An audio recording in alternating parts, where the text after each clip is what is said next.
And welcome to another episode of A Taco Opportunity. Today with me, as always, Andrew. Hi. And myself, Jose. And today we're talking about rogues.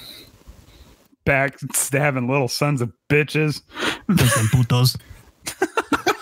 All right, let's play the music.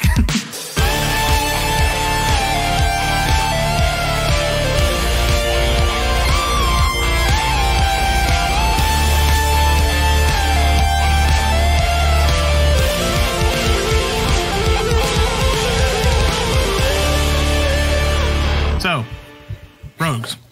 But before we get to that, though, we have to talk about the only thing that's getting us through these hard times here in America.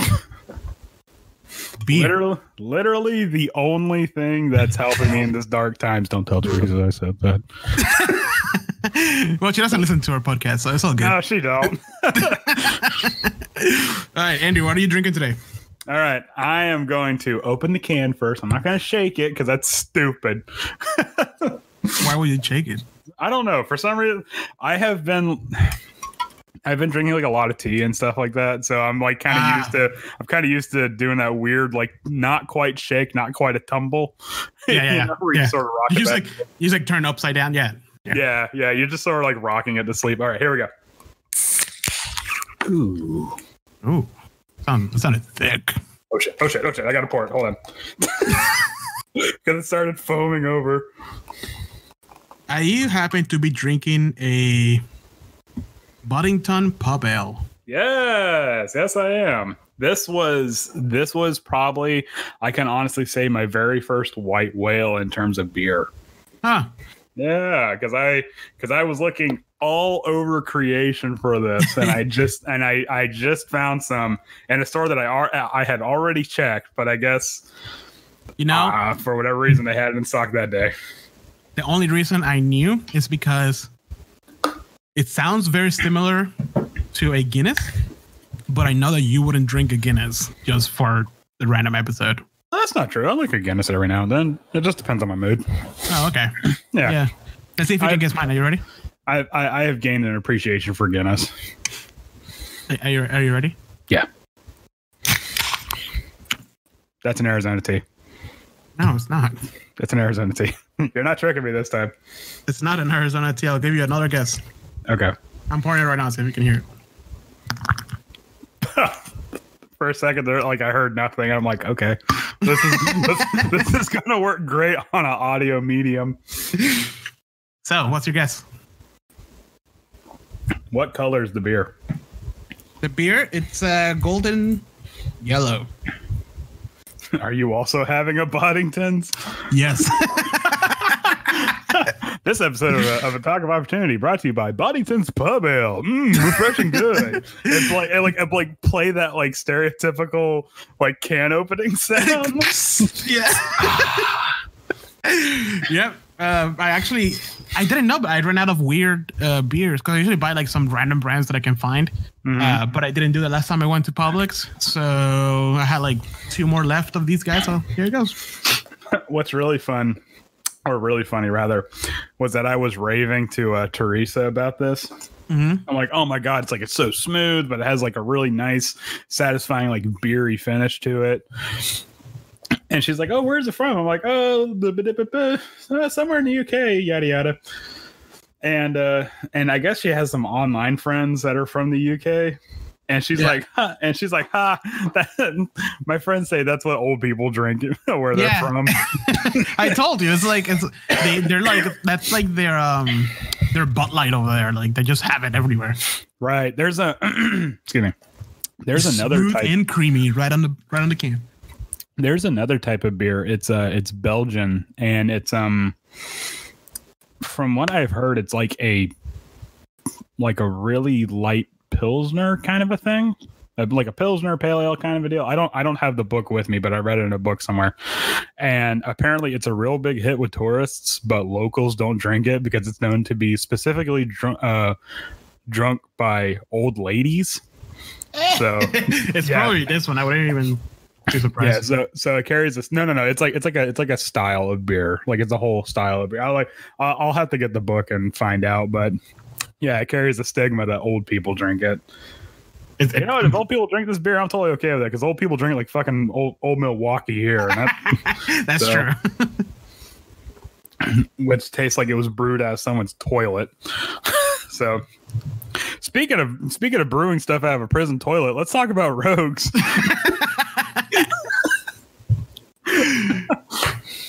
Well, Andrew, you are the expert on rogues because you're an emo kid. What? Yeah, I'm like, what? No, you were the one that was just telling me how the Black Parade is your coronavirus hand washing song. You don't know me. It's just no, it's not a phase. No, it's just a phase, Mom. It's okay. Don't worry about it. I'll grow out of it. I'll never change. I'll eventually change, Mom. Don't worry. Okay, so the rogue. Let's get serious here. Let's pull in the cameras, dim the lights a bit. What cameras? Wait, there's cameras? Get like the serious music playing.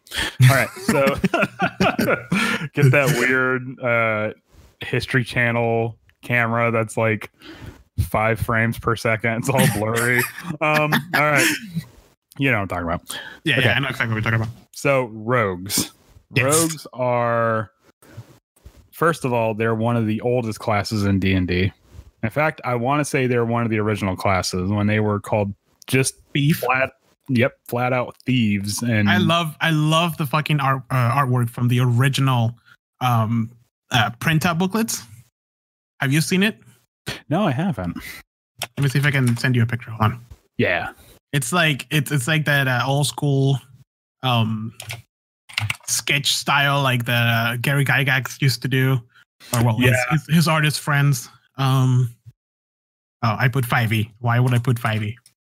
Yeah, the one in 5e, I'm not too terribly a fan of the artwork in 5e for Rogue. I mean, it's not because that is not what a stereotypical Rogue looks like. It is, you know, a drow with 2 knives, all dressed in black with like red accent and whatnot.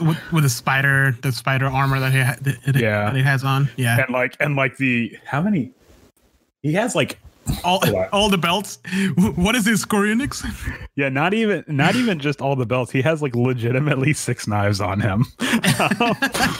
But it's just it kind of leans into the more like dark, edgy, like I'm gonna pickpocket my friends when they're not looking, and I'm gonna fucking stab everybody, and I'm a kleptomaniac, kind of, you know, like the stereotypical bad rogue. But I mean, this is also to get new people in, so this is, to some people, this is the rogue, and that's totally fine. But I personally like it. The 2 knives, the spider motif. Oh no, I mean, it's fine. You're a hater. Stop hating on people, man.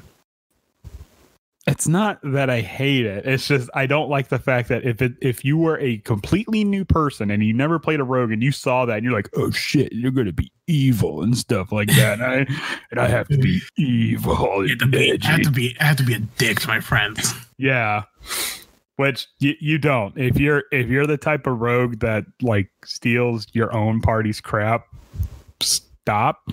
Yeah, I never understood that. I mean, it's one thing to be like a klepto and steal stuff from NPCs. Like that's not super okay, but like whatever, you can just kind of roll with it. But don't steal shit from your own party. That's not cool, you know. Let's see. I am also trying. You're taking a long time to look up this thief artwork. So I'm looking at find it. Oh, here it is. I literally just found it. This is like I said, because I have the above the Gary Gygax Foundation special edition of the reprint for the original Player's Handbook. And it has like the old school art in it, and which is my favorite part of that book. Like, Jesus, we've come a long way. The frickin' beholder, which is like a golf ball with sticks coming out of it. Yeah. Like, look at this thing. Why is his arm so long? So let me describe this to our listeners. So it's like 6 feet long. He's practicing social distancing. That's, you know. Yeah. It's the old style that Gary Gygax used to use. It's like a etch and sketch ink drawing, and the thief is bare-chested with very hairy pits and a very hairy chest, and what looks like a tribal tattoo on one arm. It does look kind of like a tribal tattoo. He's holding like what is that? Like a rock on a chain? I think that might be either a rock on a chain or a coin purse. I'm gonna say coin purse, but then he's like has this guy pinned onto a wall, with a knife, but his arm is like double the size as the other arm. His arm is like legitimately it could reach like his ankle. Like this is some 5e bugbear shit. Yeah. And his neck is like just slightly like longer than what it should be. I love it. I love this kind of stuff. This is God, awesome. his collarbones. Like the longer I look at this makes yes.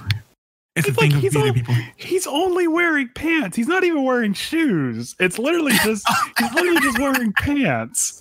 Yeah, that's it.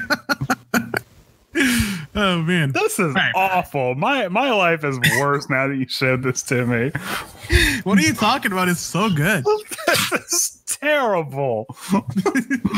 What have you seen? What's that artwork? It looks like a third grader tried to draw a Deathclaw from Fallout. Was that like a Tarrasque or something from the original D&D? Oh shit, dude! I think so. Yeah. Can we have an episode just about original D&D art where we just rip it apart? Yeah. Let's do that. Oh wait, Andrew, before I forget, we have an announcement to make to our listeners.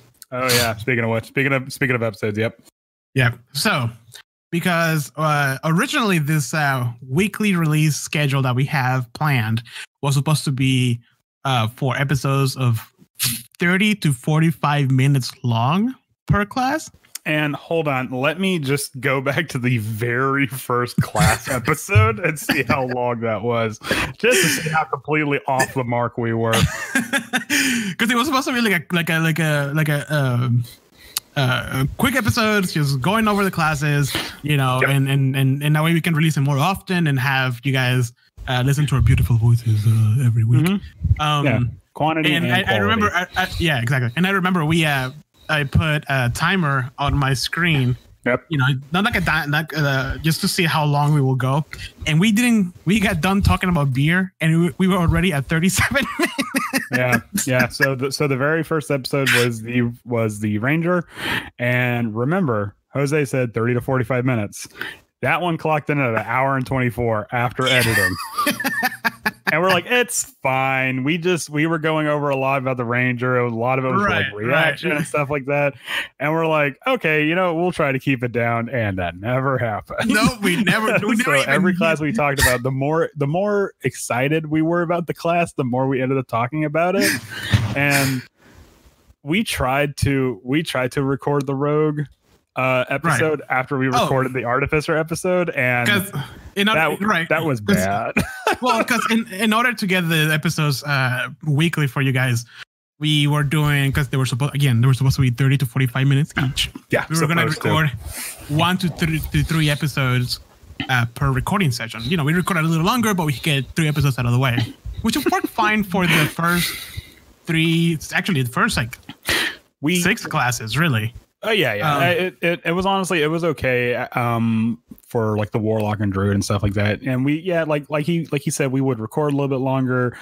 Teresa would be a little bit more worried about me while I was hiding away for her for like 5 to 6 hours.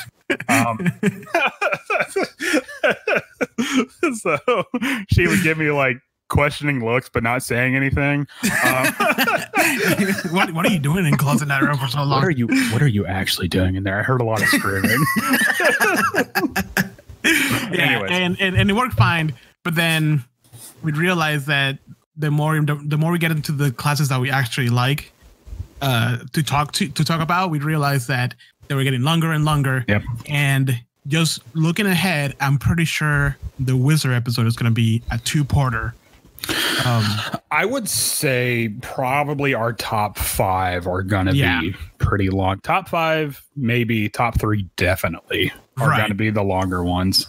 So instead of sacrificing quality over quantity for the classes that actually have a lot to do, that actually have a lot of content that we actually like, we decided to go back to your previous schedule of releasing every 2 weeks. Because with full length episodes, meaning 1 hour to maybe 2 hours, and no more than that, Andrew. And yeah, because once we recorded the Artificer episode, that actually took so much out of us, on top of like technical snafus and whatnot, that by the time we were trying to record the Rogue episode, we recorded it, but it was literally just me reading the book while Jose was like every now and then, because he was wiped, because Jose was wiped out. I'm not going to take anything away from him. I was like, don't worry, I have enough energy for both of us. And turns out that doesn't work. No, it was like 12:30 by the time we were done. No, it was almost 1 a.m. And just so you guys know, I go to sleep pretty early. Mm-hmm. You know, like after 10, my brain is just off. Yeah. I'm so used to waking up at like 5 o'clock in the morning that like around like 9 o'clock I start to tap out. So. And dude, that when we were recording that recording session we were doing, we spent an hour dealing with software difficulties, Discord difficulties. It was just software difficulties, Discord difficulties, and drivers. And then on top of that, the rack for my laundry detergent decided to crap out. And I opened up the laundry room and it's a sea of blue detergent. I'm like, mother. It was not a good night. No, it was bad. It was a bad night. And I was like super pumped to record. I'm like, let's do this thing. And literally everything got in the way of that. So like you said. And that's my apology for the Artificer episode. No, the Artificer, I just finished editing and it actually came out pretty good. The Rogue, I started listening to it. Yeah. And it was the energy was not there. But that being said, the Rogue was bad. There were like sometimes like after the Barbarian episode, I'm like, well, I don't know about that. But then I listened back to it, I'm like, that was okay. But like the Rogue episode, like as soon as we were done recording, I'm like, do not publish that. Yeah. So this is technically this will never see the light of day. Burn it with fire. This is technically take 2. Bring wood and oil. So yeah, that being said, we're going to go back to our bi-weekly scheduled routine that we had beforehand. Yeah. And until we finish these the classes episodes, and then we'll see after that. We'll reconsider. Maybe. Yeah, maybe. Yeah. So, but all right, enough of all the red tape. Yeah, enough behind the scenes. Let's talk about the Rogue. Time to pull back the curtain. Speaking of pulling back some curtains, the Rogue. Think about it. That is a hell of a segue, man. Well, I mean, I was talking like curtains for a window because you're breaking into a building. I mean, it's a bit of a stretch, yes, but I would say so, yes.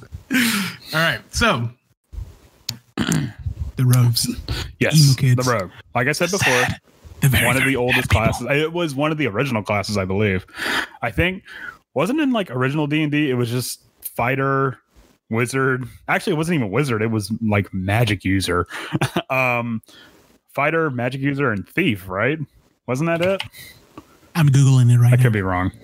Character classes in classic D&D. The fighter. The rogue. Oh, wait, no, this is today's stuff. Hold on. Oh, gee, D&D. It started with 4 classes. The fighter. Unchanged fighting man. The wizard. Unchanged magic user. The rogue. Combining the halfling and the thief. And the cleric. Combining the cleric and the elf. What?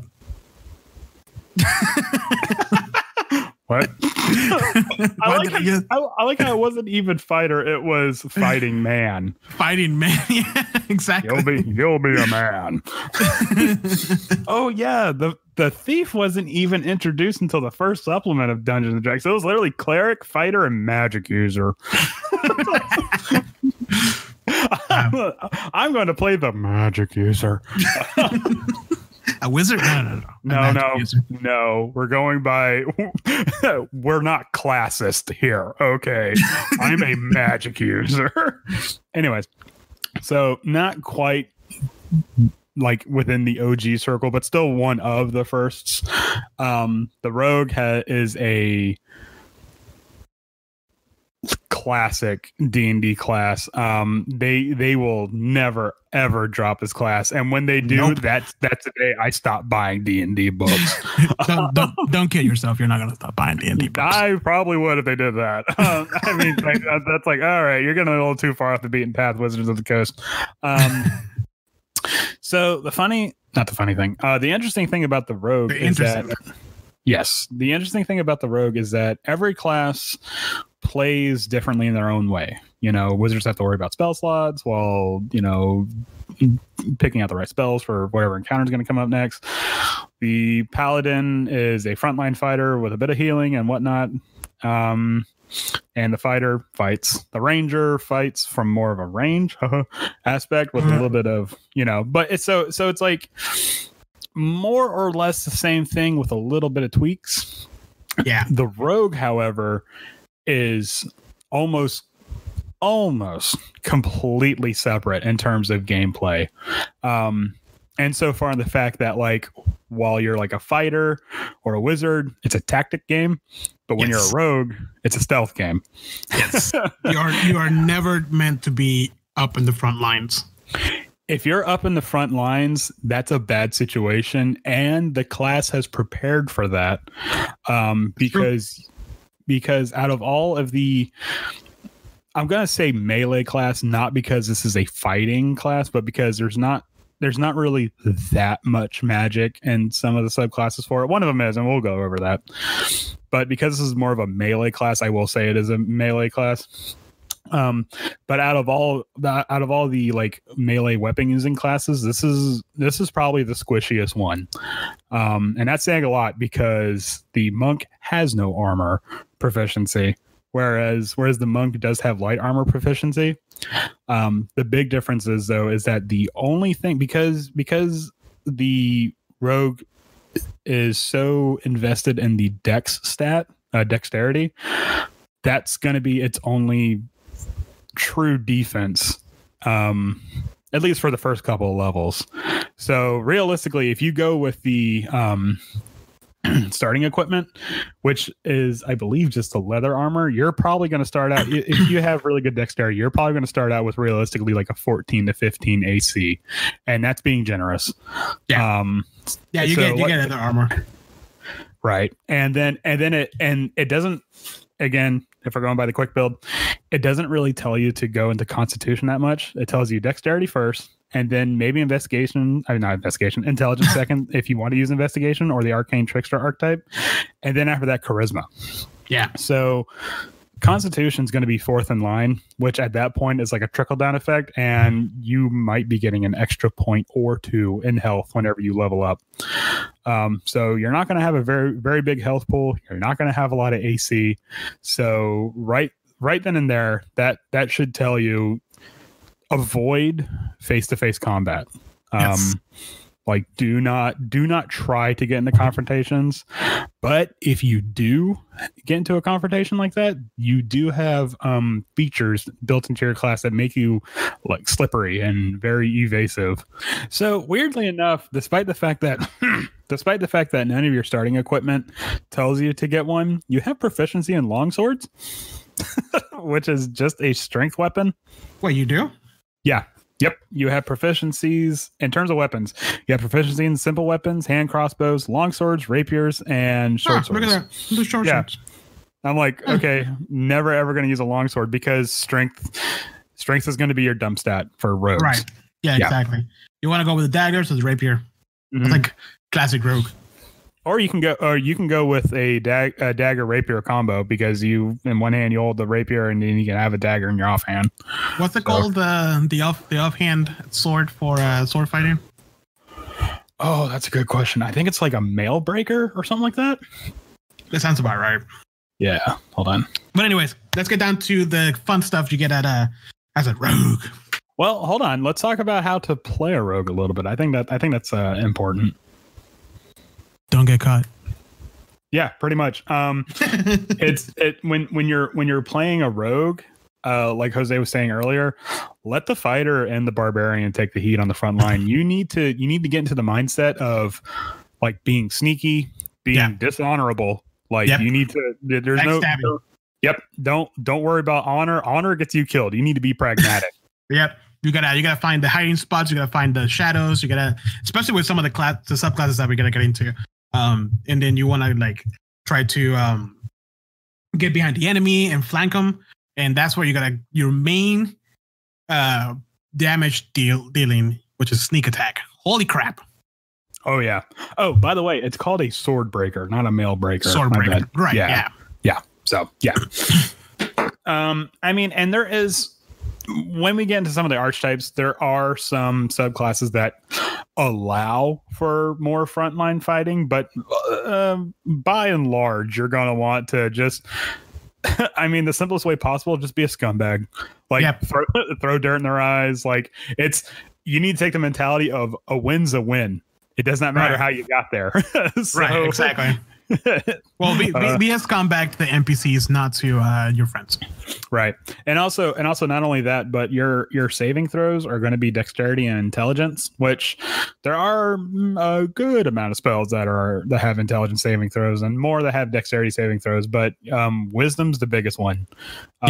So again, you're going to be more susceptible to spells, not as much as the barbarian is, but more susceptible to spells than you would probably be comfortable with. So yeah, most definitely.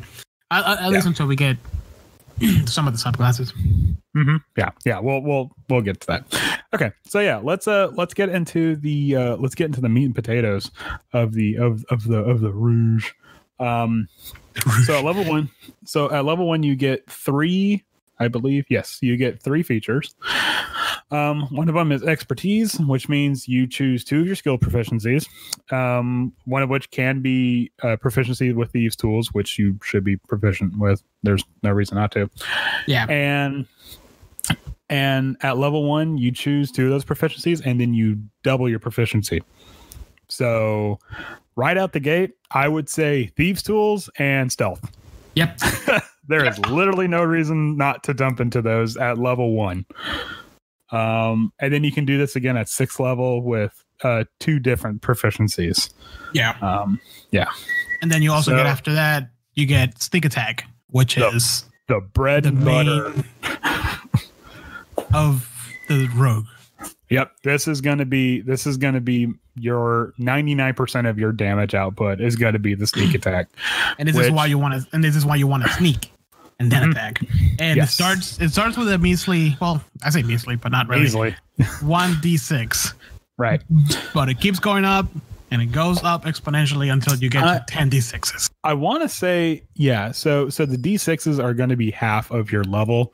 So at 2nd level, it's still 1d6, but then at 4th level, it's 2d6. So yeah, and then at 20th level, you're looking at 10d6 extra damage, and you use this damage by attacking. It says in the book to strike subtly and exploit a foe's distraction.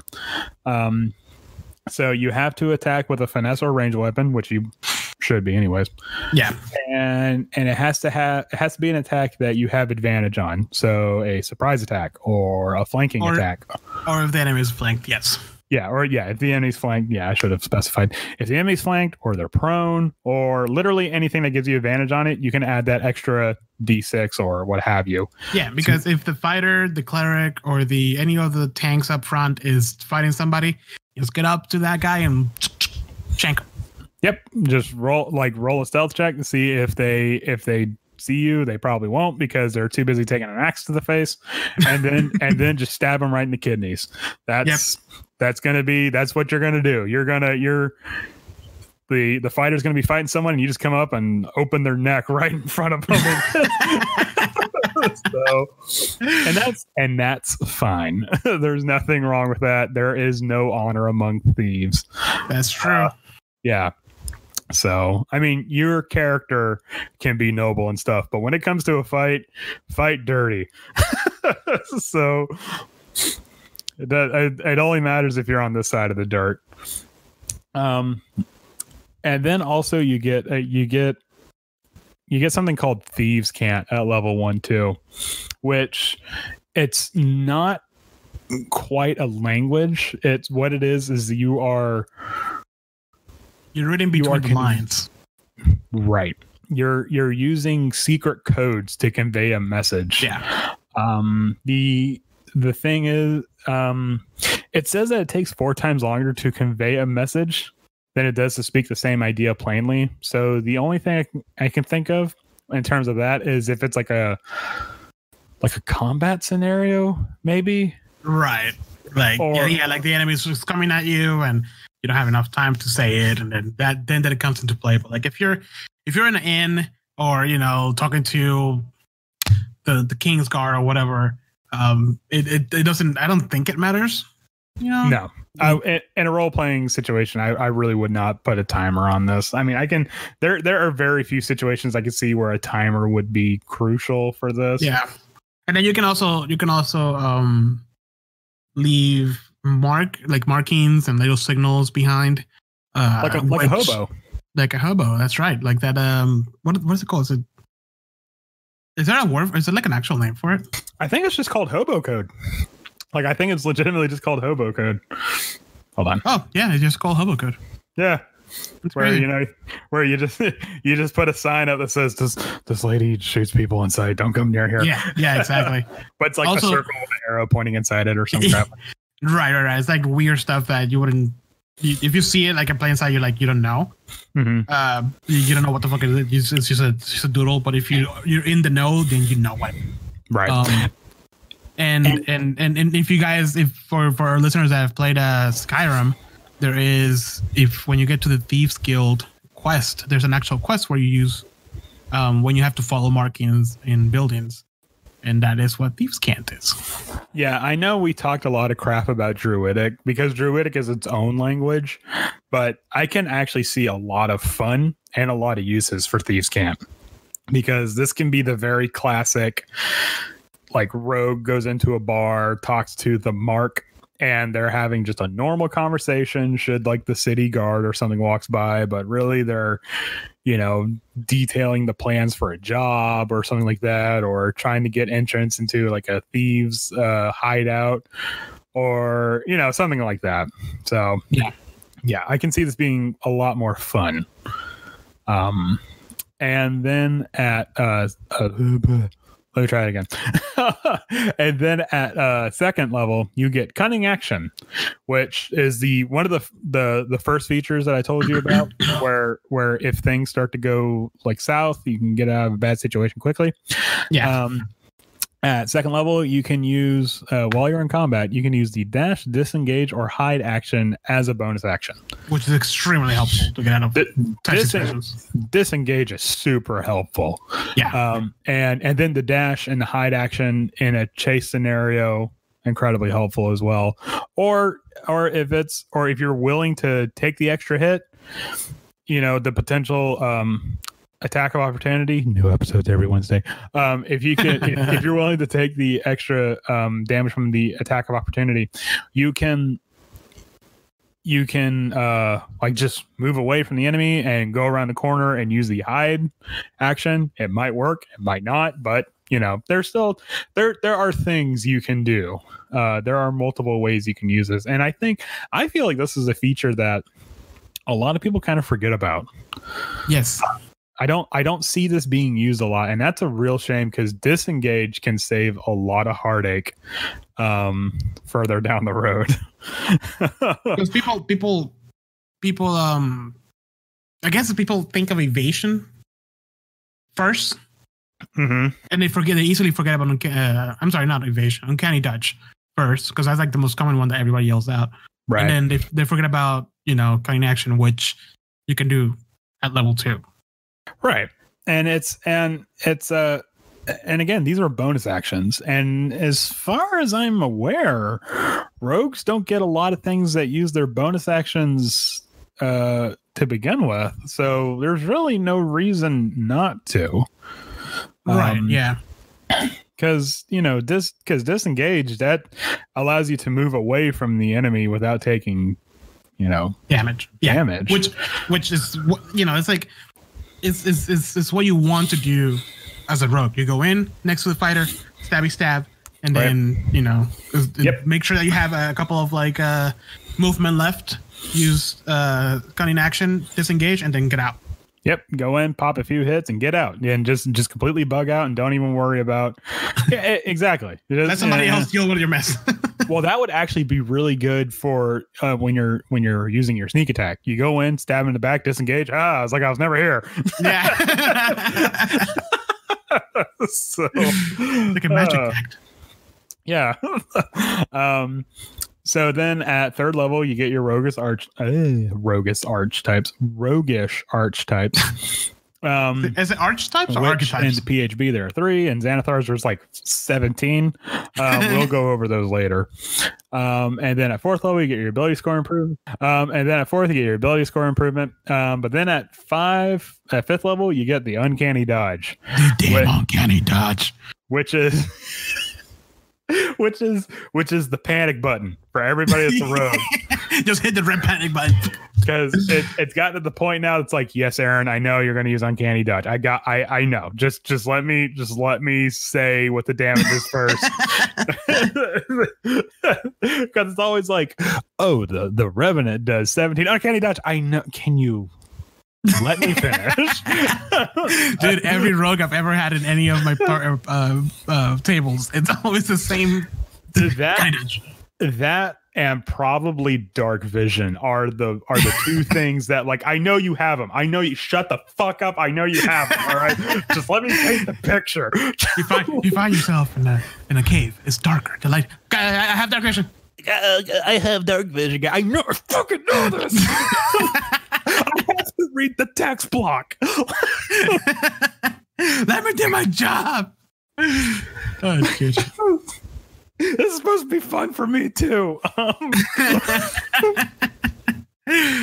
man, I remember. I think it was actually with the starter set. One of our players was a rogue, and I was just learning how to DM, and I didn't know about uncanny dodge, and it was that it was like like very specific things, and I will always forget about uncanny dodge, and my rogue will always be like just I'll describe what happened, explosion, trap, whatever it was, and then.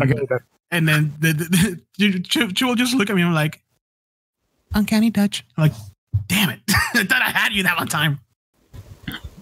Yeah, that's what you have to do. You really got to like get them absorbed into the story, so that way they don't know what they forget about uncanny dodge. You're like, oh, you can't say uncanny dodge doesn't count.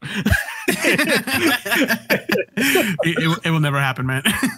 I know. Like I said, it's like a fucking panic button. Like they're like, I can see the person like amping up to say uncanny dodge.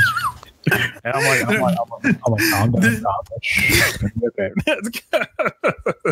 Their eyes get all wide and have it's like, or that's like whenever someone has like resistance to any damage, like at all, they're like, I have resistance to necrotic damage. Like, it's not necrotic, it's force damage. Okay?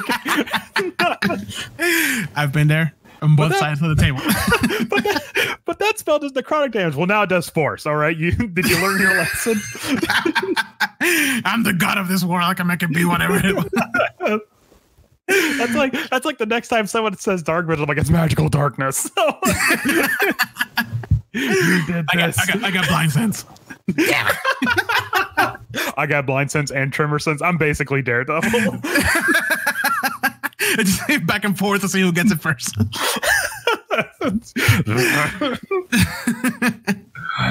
So yes, Andrew. Is there a reason that's blind sense? Or like tremor sense? I want to say there is. I don't know about tremor sense, but I'm pretty sure that at some point we already talked about a subclass that gets blind sense. No, not a subclass, a race. Like, oh, a race. Yeah. No, I don't think so. No, okay, all right. A lot of monsters get it, but like, no. I don't think a race will get it. I wouldn't be the least bit surprised if there is one like really obscure race that's like in the Eberron books or some crap like that gets like tremor sense or something. Yeah. But yes, uncanny dodge is you take the damage from an attack and then you have it. That's essentially it. That's it. You gain resistance to everything. Is that once per turn, or is that like once per long rest? Because see, that's the thing. It says when an attacker hits you with an attack, one attack. You can use your reaction. Oh yeah, you can use your reaction to have the attack damage against you. So you only get one reaction per turn. So so if it's a multi-hit, that first hit does half damage and the second one does full damage. Okay, I need to remember that, man, because I'm a, you know me as a DM, I let things happen. Right. That's actually something that like if I don't know the rule, I I'm feel not like a lot of new players and some experienced players like don't really know that like you get one of each of these types of actions per initiative turn or whatever. Right. So yeah. So the first one they only take half damage. Then Andrew at a level 7, what do we get? Which again I feel kind of rolls into the cunning action sort of thing. Yeah. You know, so you can like take the dash instead of the disengage or hide, and that way you can put some distance between you and the enemy, and you can use your uncanny dodge to sort of mitigate the damage and just hope they roll really low. Yes, uncanny.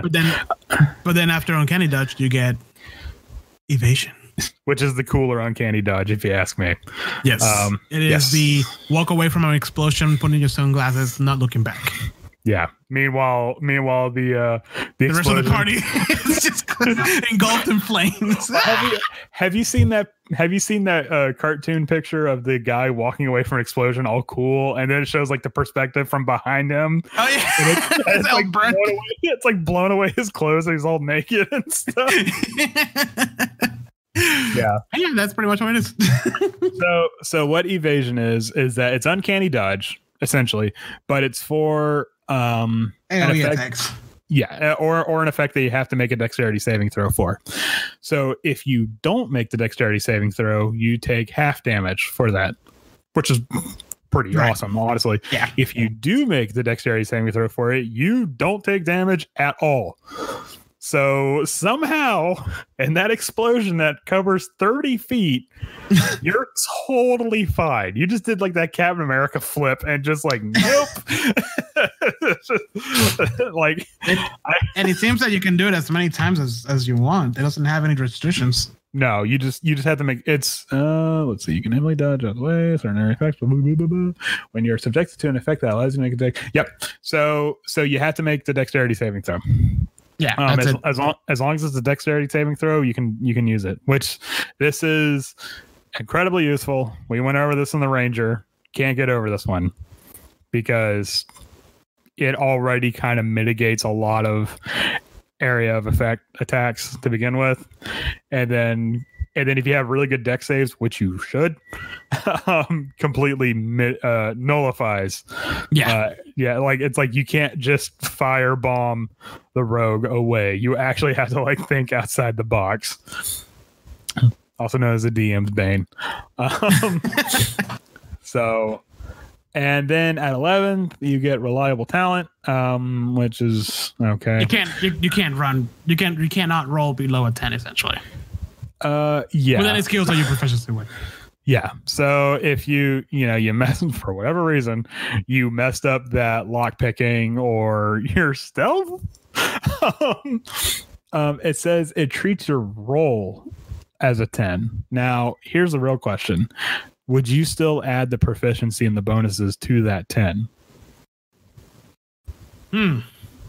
Because it says it treats the roll as a 10. Yeah, no, I think so. Yes. Yeah. So it's you literally can't roll anything below a 10. Wow, actually that's, now that I think about that, holy crap, that's actually really useful.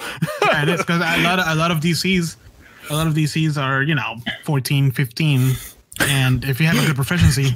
If you ask me to come up with a DC, it's always 15. There's no questions. I'll be like, ooh, maybe I'll spice up a bit and raise it to a 16. Well, no, that's too hard. I don't want to make my players suffer. I'll bring it back down. You instantly check yourself like, oh no, that's too mean. Oh, I don't want to do that. That's funny because like actually my to go DC for most things like random things that people ask for, it's actually 10. Really? Yeah. I don't know why. Mine it's always 10 or 15, mostly 10s. Unless it's something that I don't want them to go to, then I like bring it up way high, or if it's something that's obviously very hard. Right. But mostly it's 10s, maybe a 15 if like we're high levels and they're like they've been rolling really well or something like that. if you ask me on the fly what, like, hey, what's the lock picking check for this normal door that has nothing behind it and it's like in the back of some dude's shop, I'm like, it's a 15. Bro, no, always. Here's the thing, for me it's always a 10, and I never thought about it because most of the time, even though it's a 10, you guys always fucking roll so low it doesn't even matter. That's true. So, like, most of the time you don't even get it, and like, and I'm always questioning myself. I'm like, is that too high? And then you're over here like, no, mine's 15. I'm actually a real big fan of DC 17 for some reason. I'm like, that feels 17, yeah. I'm like, that feels like, you know, it's like a reachable goal, you know, like there's a sense of accomplishment in getting a 17.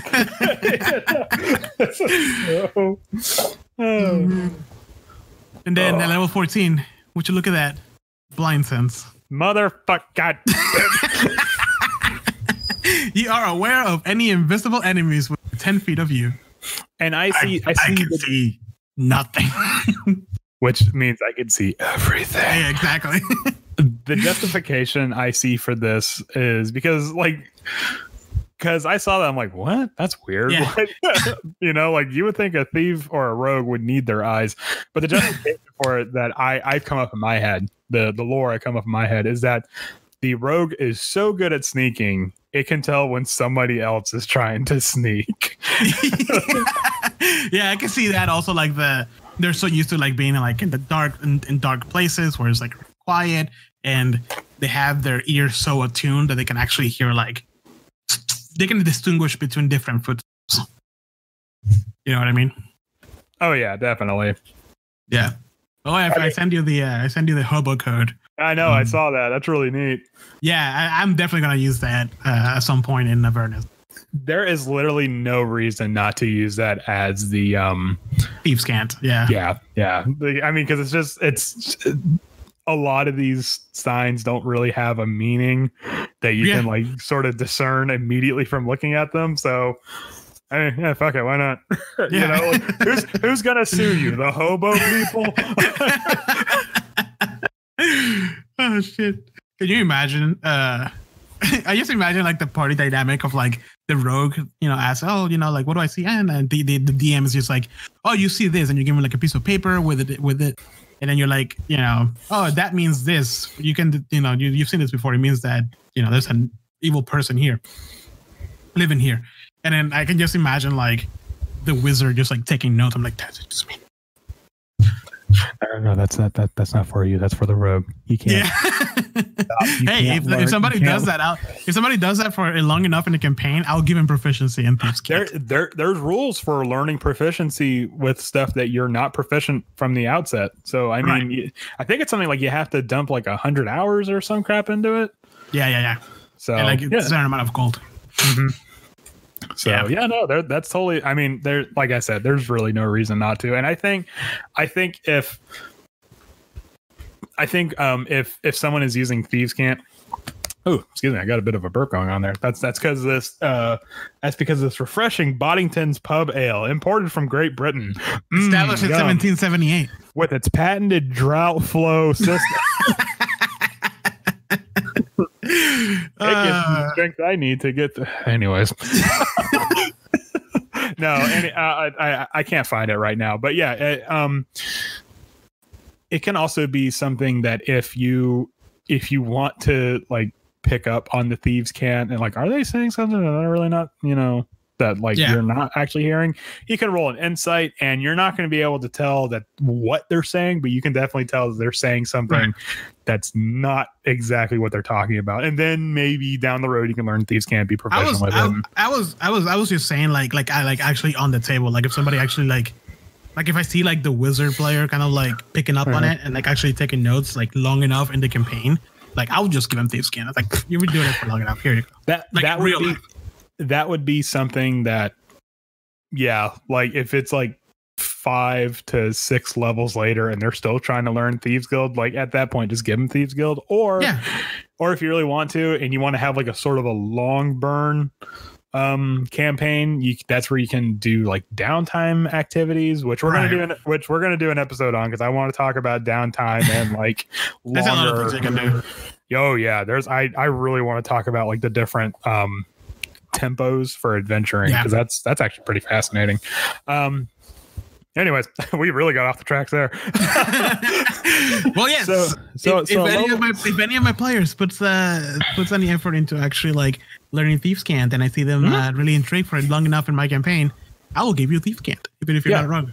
It's a proficiency, so why not? You know, it's exactly. I would say. I know I said it's not a language, but for just learning proficiency, I would say it is a quote unquote a language, just for that reason. So at level 15, going back to Thieves Cant, damn it, Henry, we gotta get past this. That's gonna be this episode. Anyways, so then at level 15, you finally gain proficiency in wisdom saving throws. Yeah. At level 15. So now that Tasha's hideous laughter that's been haunting you for the last 14 levels, it's now a thing of the past. It can go bye-bye. You don't have to worry about it. You're probably not going to have good wisdom to begin with. Ironically, you're probably not going to have good wisdom to begin with, which means your passive perception's probably going to be pretty low. which was something that I had to come to terms with. I'm like, wait, why is the rogue's passive perception so low? Oh, that's right, because wisdom's a dumb stat for rogues. Yeah, I can kind of justify that, like, he's so focused on like himself or herself and like his body movement, trying not to make any noise and stuff like that, that like he ignores everything outside of like a 10-foot radius. Yeah, I can see that. It still just seems kind of weird to me that someone that's trained and sneaking and somebody that can somebody that can blind sense. Yeah, someone that's really good at stealthing can't detect when someone's coming up on them. Yeah. That's like in Jurassic Park where the raptor like comes up on the hunter. He just clever girl. Yep. Oh man. And then level 18, you become elusive. Ooh. Yeah, no attack roll has advantage on you. Yeah, unless you're incapacitated. But nobody gets advantage on you. Yeah, even if you're prone, even if you're being flanked, even if you're blinded or not strangled, grappled, nothing.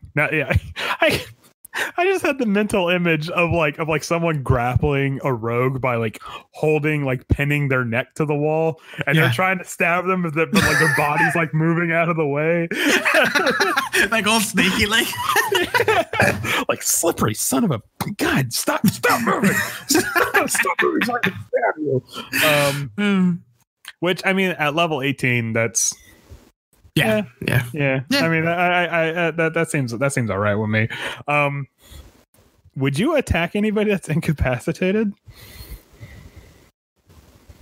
I don't know. Here's the question: incapacitation, does that mean like being grappled? No, I think I want to say incapacitated is like when you're at 0 hit points and you're rolling. That's what I thought too. Because there has to come a point. This is going to be another episode. There has to come a point where you have to okay, kids, these guys are out to kill. Wait, so they see an easy target. So incapacitated is an actual. I didn't know this. Incapacitated is an actual condition. Right, but all it says is that you can't take actions or reactions. Right. So I'm assuming like if there's like a spell that just incapacitates you somehow, like the sleep spell. Yeah, it doesn't have to be. I thought it was just like when you were down to 0 hit points. Well, that's the most common one is when you're down to 0 hit points. So, but yeah, it's going to be like, look, these guys are going to kill you. Like they're out to kill you. So it's going to be a situation where if you're down, they will slit your throat to make sure you're dead. So, and I think level 18 is fair, to have enemies be like super scummy about that kind of stuff. And, because personally, there has to come a point where death has to be an actual threat. Right.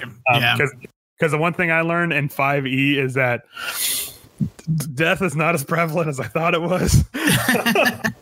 Because I've been throwing so much shit at you guys, and I'm like, oh no, this is gonna fucking wipe out the party, and you guys just like mop the floor, and I'm like, God, how can I reach these kids? I want them to be afraid. Like, wait, what? Oh, man. They need to fear me. No, not like that. Andrew, that's not how you're supposed to play the game. I know. We talked about this. No, but there has been some time, like the Baba Lysaga fight. I was going into that like this might be a TPK. Hey, it was at some point in there. It was legit. I know, but I mean, you guys did a lot better than I was honestly expecting you to, because I was actually like mentally going over in my head the entire time before we started that, and I'm like, yeah, oh, this could be really ugly. But I'm like, nope, I'm not going to pull any punches. I said I'm not going to pull any punches, so here we go. Just so that chain lightning though, how did that taste? Oh, that was painful, dude. Oh, I loved it. I loved that. I was like, holy crap. What was it, like 38 damage? Oh, it was more than that. It brought me down. Like down. I want to say it was like 50 something. It was like ridiculous, like the amount of damage it did. All right. Anyway. So level 10. I mean 20. So at level 10 you don't get anything at level 20. 10. You get let you know. So going back to Thieves Cant. Okay, so at level 20 you get something called Stroke of Luck, which means if your attack misses the target within range, you can turn the hit into a miss. Which means if you fail an ability check, you can use that ability check to make an automatic 20.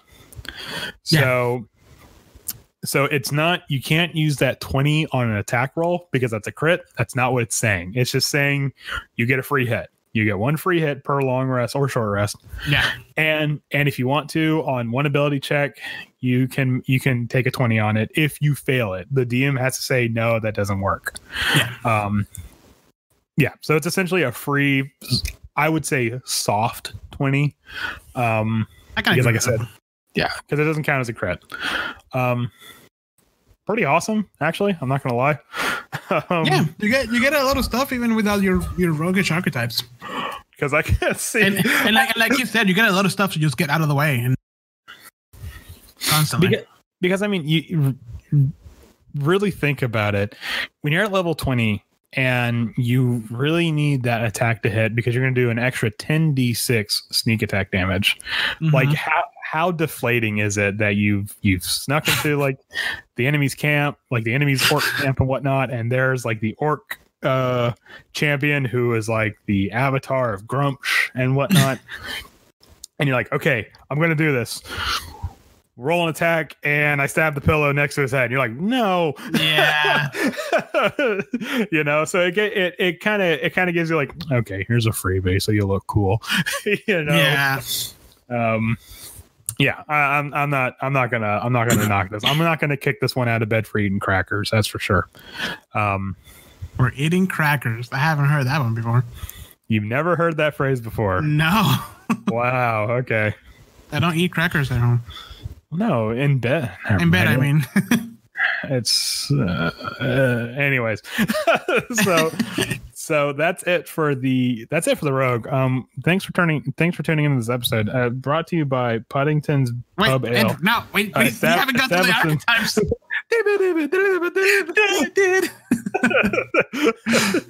All right. Play us out, Craig. Yeah. The first archetype for the PHP is El Ladrón. That means thief in Spanish. What is that? Lather. What? Ladrón. Ladrón. Lathrone? Ladrón. Is that how you spell it? Nope. Well, how do you spell it? Quit making me look like a freaking gringo. Oh, whatever. Ladron. Ladrón. Lardon? Sure. Oh my God. So the Ladron. Yeah. Okay. I regret everything. I regret being your friend. I regret having met you in 9th grade. It was 10th grade. Wow, you don't even remember? Unbelievable. Dude, that was like 20 fucking years ago, man. I mean, we didn't have freshman year together. You freaking puto.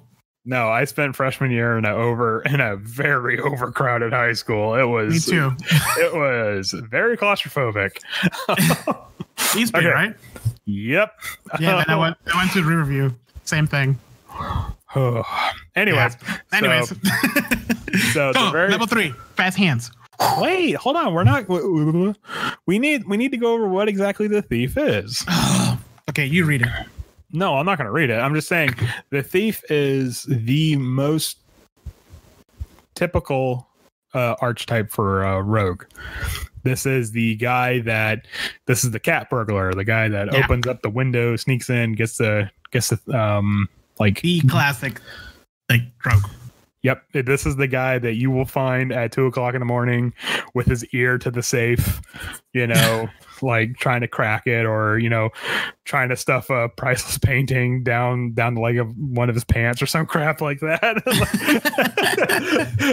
Yeah, this is a most typical rogue. This is not very combat focused. So yes, at level 3. What do they get at level 3, Jose? Let the fine people at home know what they get at level 3. Let the people know. Okay. Thanks, Moses. Let my people know. They get fast hands. Whoa, what? Essentially, as a bonus action, you can do a sleight of hand check or use your thieves tool. No, Andrew, I didn't say essentially because I edited it out. You're gonna edit it out. So what this is that what this is edit it out is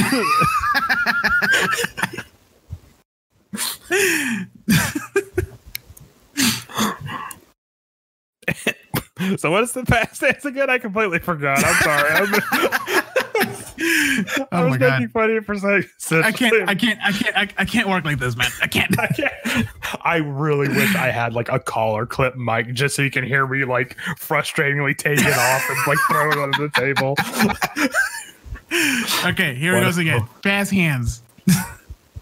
As a bonus action, you get to use the sleight of hand, like a check of. You can do a sleight of hand check, or use your thieves tools, or the use an object action. I'll use it. The main one is the sleight of hand and thieves tool. Well, sleight of hand, yes. Thieves tools. I'm trying to think of a situation where you're in combat and you're like shit. You're like trying to fumble with the lock. Like maybe you're trying to escape and the door locked behind you guys. That is very true. Or it could be like a trap. And like the walls are closing in, and you have to, or you're trying to break into some place, and the guards saw you from like down the road. You're like fuck, and you're like messing with like the hair clip, trying to get it to work. Yeah, exactly. Yeah, I can see that. Use an object. So I just looked up thieves tool. I guess I never actually like read it, but it includes a small file, which makes sense. A lockpick makes sense, but then it says a small mirror mounted on a metal handle. Will you let your players use that? Hell yeah! Because I had no idea that there was a little small mirror, like a little like a dentist mirror. Yeah, fuck! I would have used that so many times. Yeah, to see what's behind a door. That's the 100% the reason. And that's if you say, hey, that's in the book. Can I use that? I would be like, yes, 100%. Yes, you actually read the book. Oh my fucking god, yes. Here's some inspiration. Oh my god. Let me watch you feed. Hold on a second. Yeah. No, definitely. I would totally let them use that, because why not? Yeah. Part of the thing. That's cool. Sorry, I knew about the other two, but I guess the mirror, I kind of like always skim over it. See, now I knew it came with a lockpicking tool. I didn't know it came with the file. That's actually pretty neat. I didn't know that part. So you're just trapping prison. Okay, how are we gonna get out? And then as the quiet settles, you hear from the other side of the room. Make some noise. I don't know. Just fucking make some noise. Start at this side. Where did you hide those thieves tools? Don't worry about it, man. You'll thank me when we get out. Oh, that could be like a super classic situation where someone smuggles in thieves' tools and like a cake or some shit for you as you're just like, yes, cake, and you're like, oh wait, no, there's thieves' tools in here. Oh shit. Oh man. It's the dwarf, sir. He snores really weird. He has a condition. His sinuses I just flared up. Don't worry. I would love an adventure that is essentially Prison Break. That would be so cool. Like, here's your starting equipment. Do you like it? It's gone now. That's essentially how Out of the Abyss starts. That's what I've heard. It starts out with you guys like in prison, right? Or like yeah, you guys we were building our character, and that's essentially what Robert said. He was like, "Oh yeah, okay, yeah, you guys have nothing now." Yeah. I mean, you might come across this, maybe. yeah. No, we had to we just stumbled upon our stuff. Well, we didn't stumble. We went to like where most likely it was, and there it was. And then because you guys start out as like part of like a drow like chain gang, right? Yeah, pretty much. Mm-hmm. Excuse me. Oh my god. Oh, the Can you stop that? It's fucking disgusting. Oh no, the beer's betrayed me. It's made me really burpy. Why would you do this? We're gonna lose our sponsorship. It's not the beer, it's your stomach. Oh god, no! It makes me want to taste it so well because it's so creamy and it has such a smooth finish.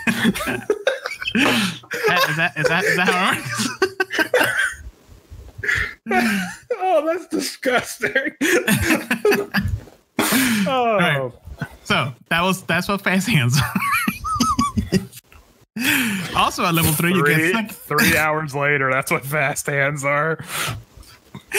Also at level 3 you get second story work. Yep, which is essentially you move up as fast as you move left to right, or like you move as quickly vertically as you do horizontally, which again leans more into the whole like this is a thief, so you're going to be doing a lot of climbing, you're going to be doing scaling a lot of walls, and if I was a rogue, I would be asking the DM a good amount of times, can I climb this wall? Because there is no reason why you shouldn't be able to just like, if you're in like a city setting, there's no reason why you shouldn't be able to just like Assassin's Creed way your way up a wall. Because there's going to be like ledges and things that act as handholds and stuff like that. It's not every building is. Nope, every building is a mirror shine, like PS2 graphics. Yeah, exactly. It's just a polygon. That's all. It is super smooth stone. No, there's no reason for that. So, then level 9. I mean, and it does. In certain adventures and whatnot, it does say, "Hey, the bricks of this are worn, so you can climb up them with that and whatnot, or you can just find a way to justify it." So, and if I was a DM and they, if it's within reason, I would be like, "Yeah, you can probably scale this wall. Why not?" So, yeah, for sure. And then at level 9, you get Supreme Sneak. Yes. So you sneak much better. You're a sneaker man. You sneak better if you are slower. Yes. So if you use half your movement, you gain advantage on sneaking or stealth. It's not called sneaking in this edition. It's called stealth checks.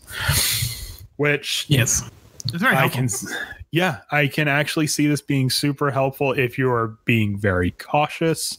You're in a dungeon that you never stepped foot in before, so you're just kind of sneaking your way through, and you can't really tell if there's going to be a monster right around the corner, or if it's in a situation where you are trying to get out of a dungeon and you are just like 15 to 20 feet away from the door, but there's a monster around you. You like just be a little bit more careful and just take your time, be patient. This is, again, this leans into you're playing a stealth game. So, like, try to think like Dishonored, Metal Gear Solid, or, What's another good stealth game? Help me out here. What's another good stealth game? Splinter Cell. Splinter Cell. Thank you. God, I was completely drawing a blank.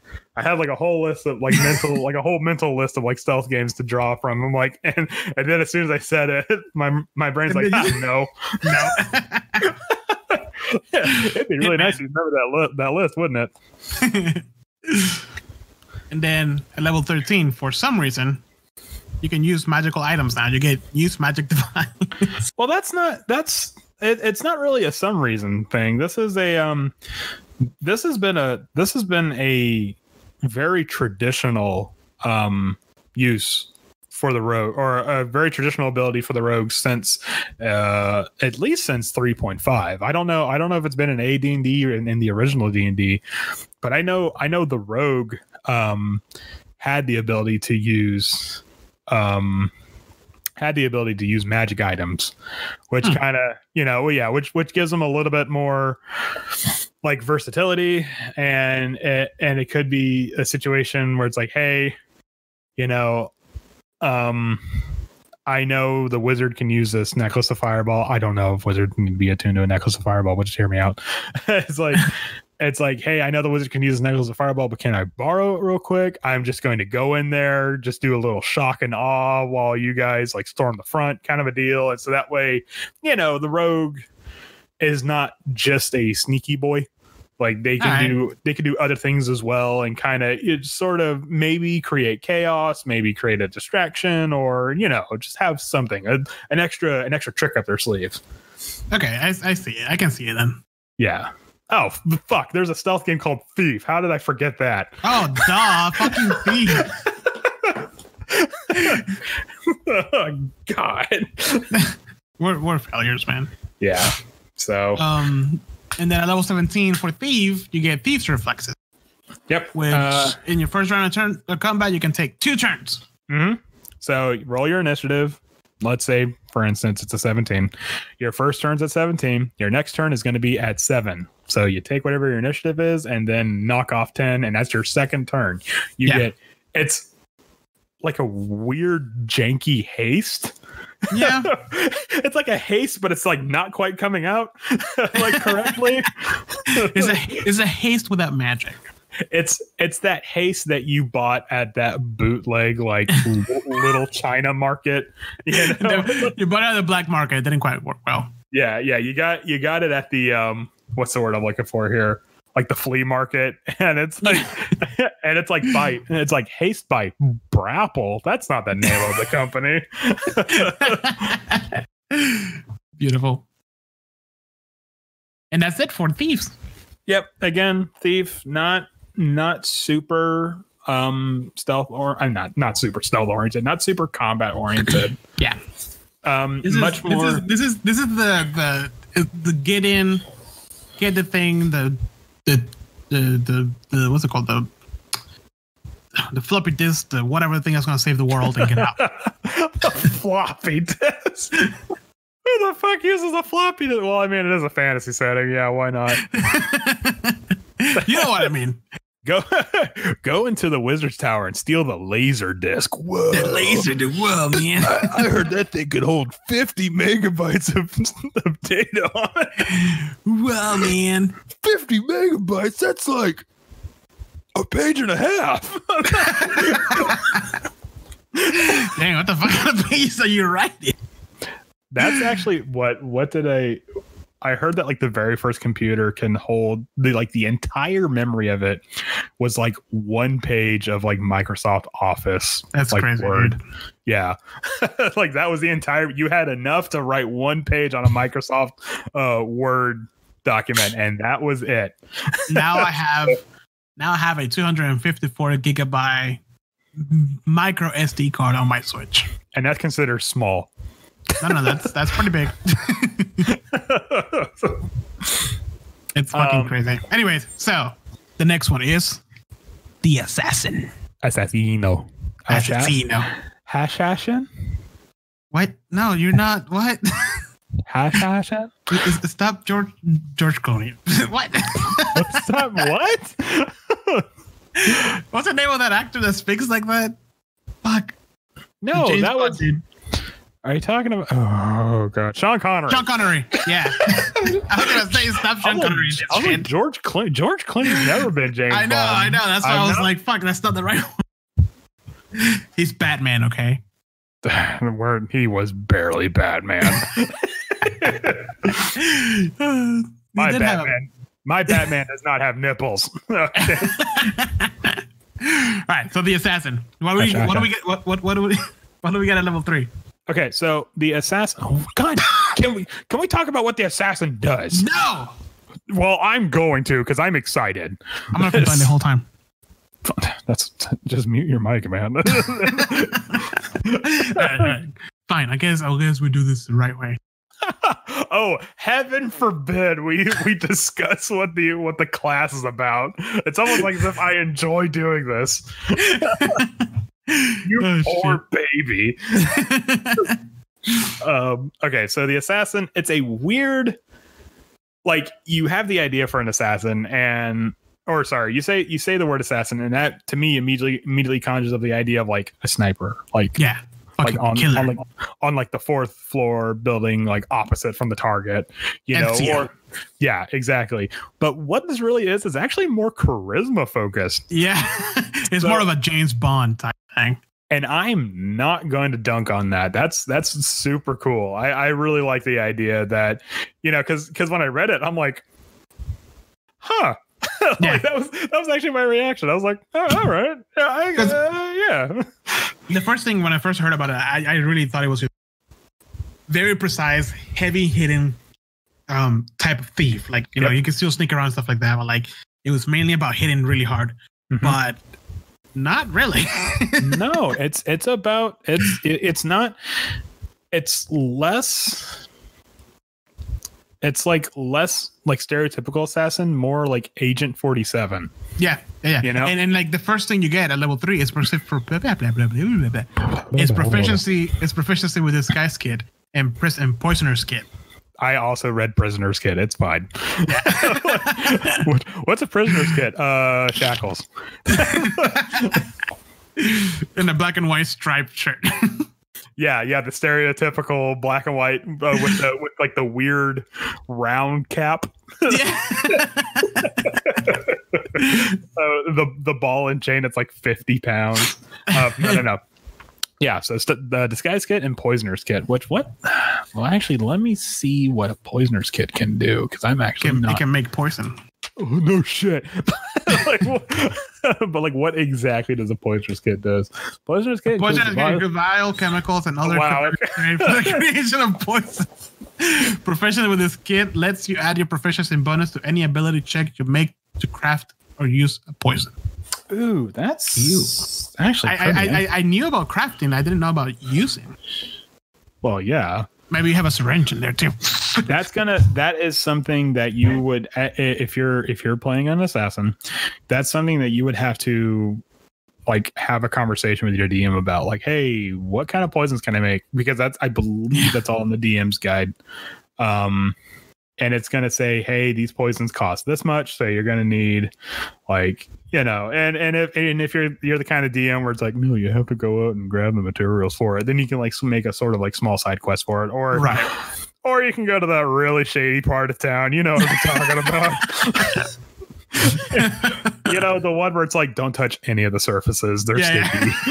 Don't look at people in the eye, they can smell fear. Nope, just keep eyes down, mouth shut. Let's try not to get stabbed, people.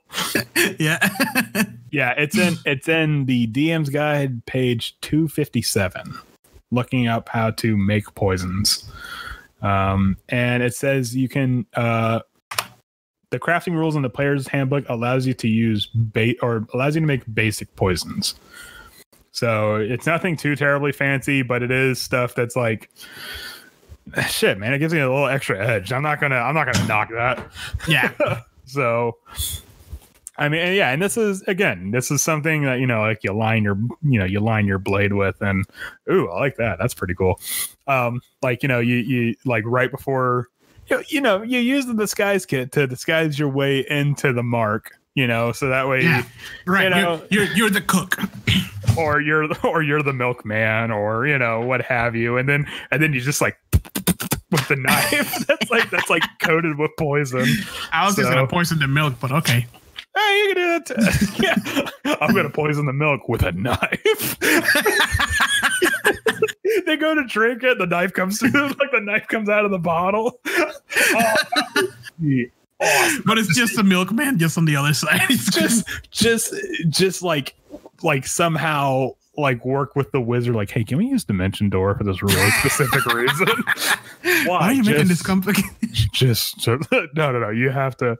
It's like this is how I work. This is how I operate. This is my mark. Okay, I don't use poison because that's already trademarked by another guy. I have to stab. Oh shit. That would be awesome. That's what was that movie? Law Abiding Citizen. Oh yeah. Where the guy on the phone and boom, just like blows his head off. Oh man. Anyways, yeah, sorry about that.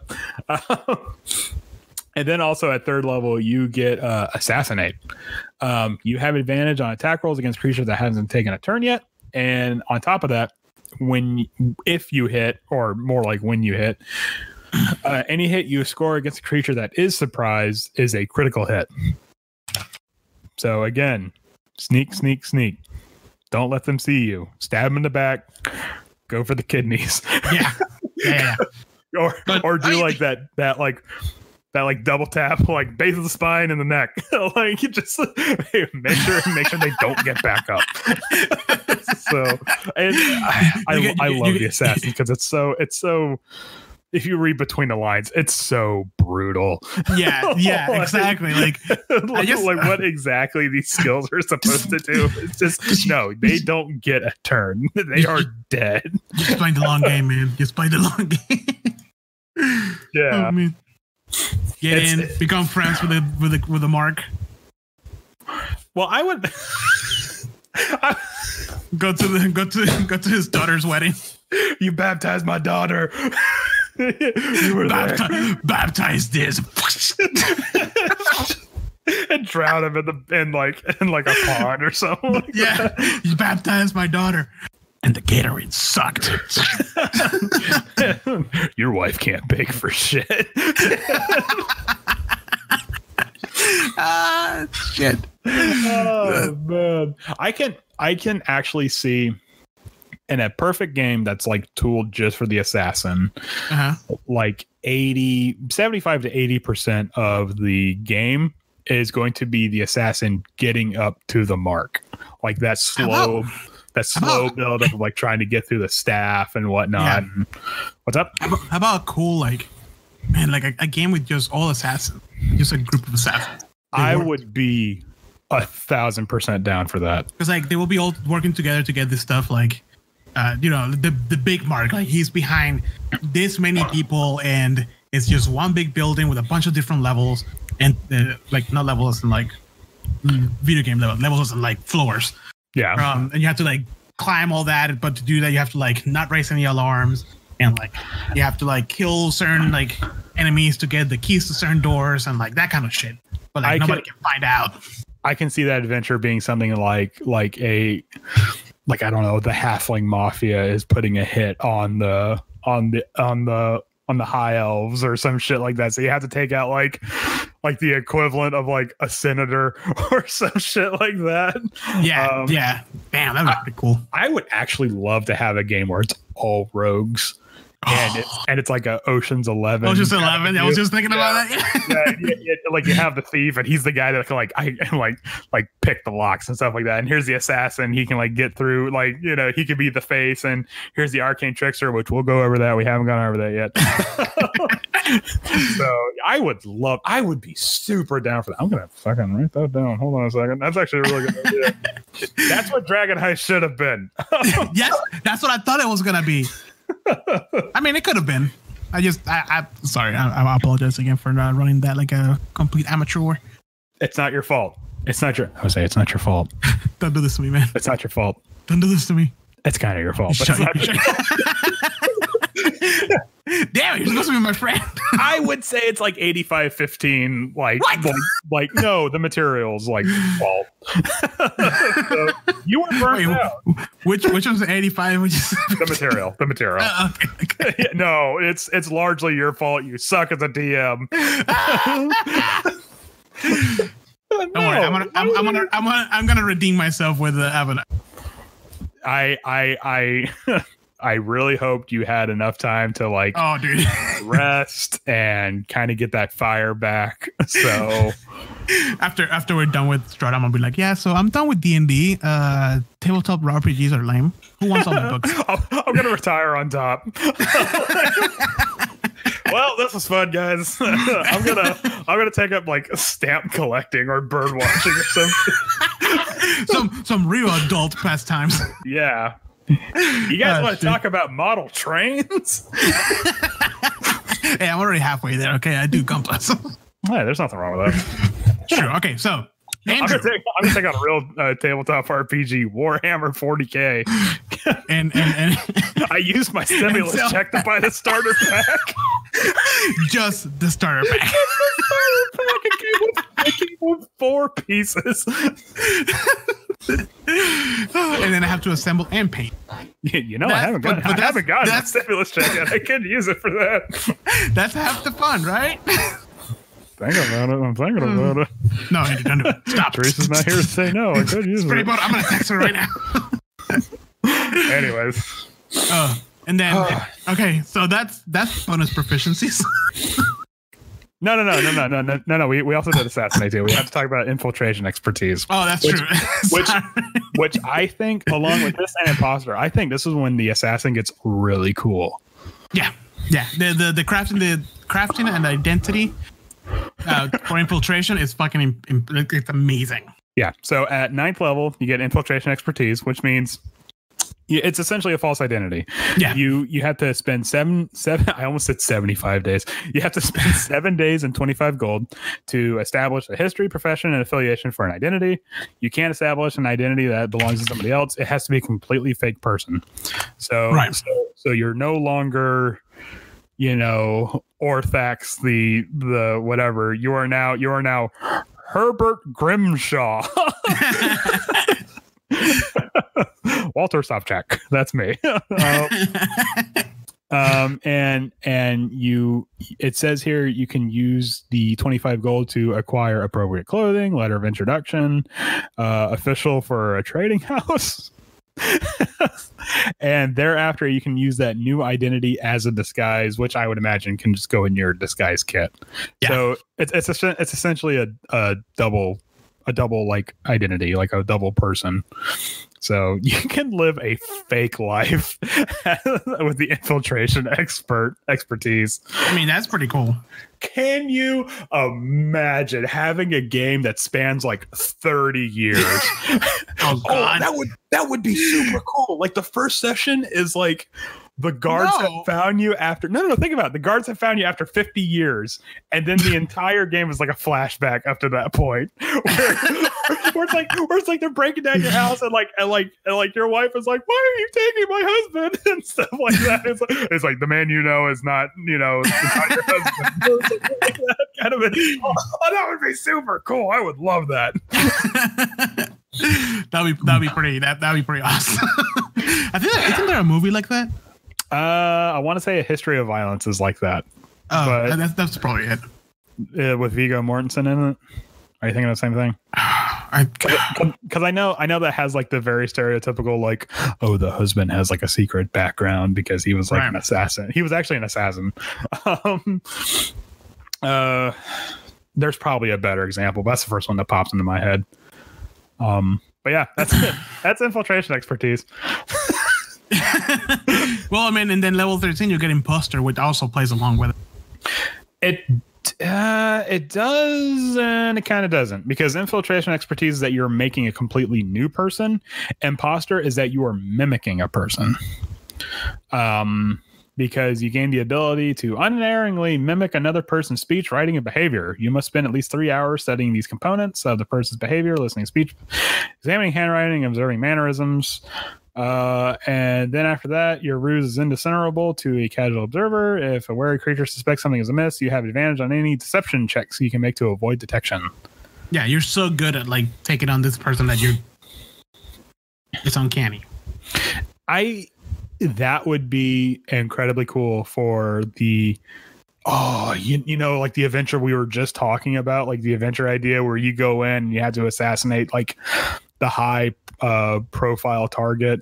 Yeah. And the whole idea is that, you don't want to get caught. So the assassin, after he kills the high priority target, he impersonates the high priority target. Oh man. Oh, that would be the perfect getaway.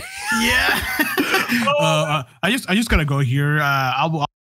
But sir, bodyguards need to go with you. No, it's okay. I'll be fine. That's all right. I gotta take a quick piss. That's all right. You know me. I like to pee behind buildings. In the dark when nobody's around. They were none the wiser. That would be actually really cool. That would be pretty cool. Yeah. What's the movie? Usual Suspects. Kind of a yeah. Mm-hmm. So and then 17, you get Death Strike. Yes. You can double the damage done to a surprise creature. Surprise, bitch! Ah, yeah. Surprise, motherfucker. This is really the only combat. Well, no, that's not true. Assassinate also kind of goes on the combat. No, Assassinate's actually very combat focused. So yeah, when you attack and hit a creature that's surprised, it must make a Constitution saving throw. On a failed save, you do double damage, which on top of assassinate means if it's a surprise creature and you hit, you are going to be doing a critical. It's sneak attack and an automatic critical. So Christ.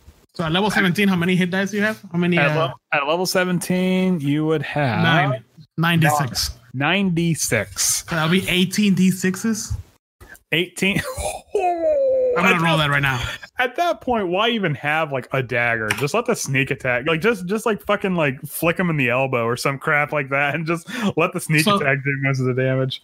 So just the sneak attack, and I roll 1, 2, 3, 4, 5 ones. Roll a total of 59. Ooh, which there's, I mean, at level 17, 59 damage is, and it's not negligible. But it's not. At level 17, you're going to be encountering enemies that can sort of shake off 59 damage. However, if this was a normal person, that guy is obliterated. The classic. Oh yeah, this crime lord is just a thug, but he has an extra 20 hit points. And instead of a short sword, he has, I don't know, a scimitar. Mm-hmm. And then you're like, all right, here's 59 damage. Yep, just pop him right in the knee and just watch him explode. The hardest part was getting to him, not killing him. Yeah, exactly. And as an assassin, that would be, like I said, that would be probably the meat and potatoes for a perfect game for the assassin. Yeah, right. The meat and potatoes would be getting to the mark. Once you got to the mark, it's already a done deal. You just have to carry it out and get out of there. Exactly. So yeah. So that's the assassin. And probably my favorite out of the three that's in the PHP. It's funny because like when I first read it, I'm like, oh, that's. Because I guess I was disappointed because it wasn't like the assassin I thought it was going to be. Mm-hmm. You know what I mean? So I was kind of disappointed. I kind of like just brushed it. I was like, okay, it's just like the assassin. It's like a bard, like the what's it called, the subclass for the bard, like that does the disguises and stuff. Oh, that's one of the Xanathar's ones, ain't it? Yeah, whatever. I was like, oh, it's just like whatever, one of those guys. But like after going over like for the second time, I'm just like, holy shit, like lot as an assassin, not just like do the critical kill, just getting, like, because there's so many times that you're like, the enemy's just behind so many locked doors, and I don't mean like actual locked doors, I mean different levels. And like at level 13, if you're level 13, you're playing this character, like you can pass those doors as a guy who owns those doors. Yeah. It's the age old, like you can get anywhere if you have a hard hat, a ladder, and a sense of determination. Yeah, exactly. and the thing about the assassin is that it gives you a lot of tools that not require, but sort of promotes thinking outside the box. Yeah. You know, and it's like, no. There's another way to get into this situation. You know, that.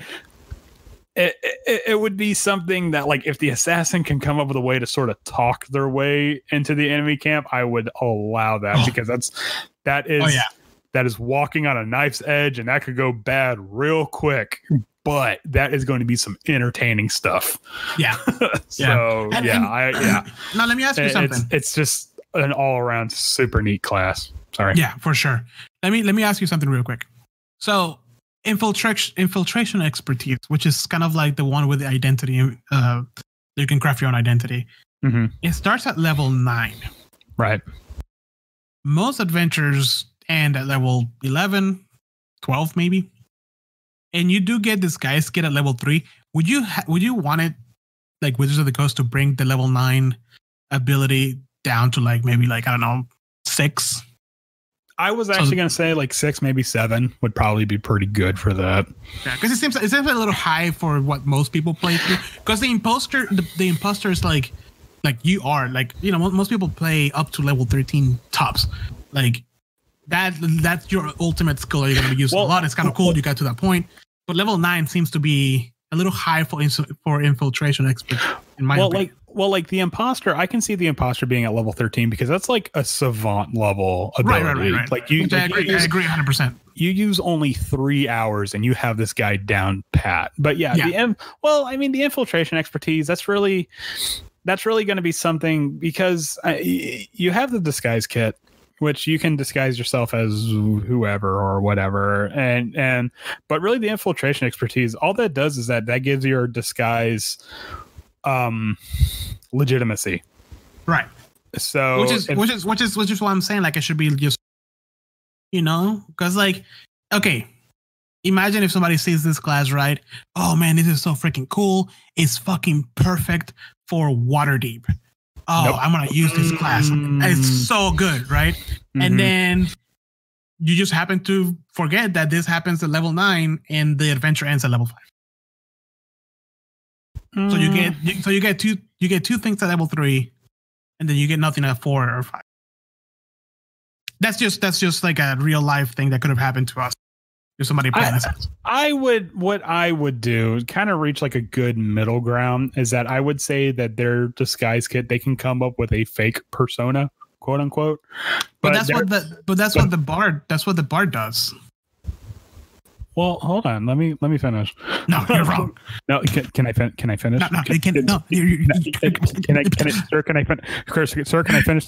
This is not a legitimate interview. Okay, we are not. I feel attacked right now. Okay? Sir, please let me finish. Please, sir, ma'am. No, I would just say it's like something like, oh, my disguise kit allows me to be Flarkin McShank pants. I don't know.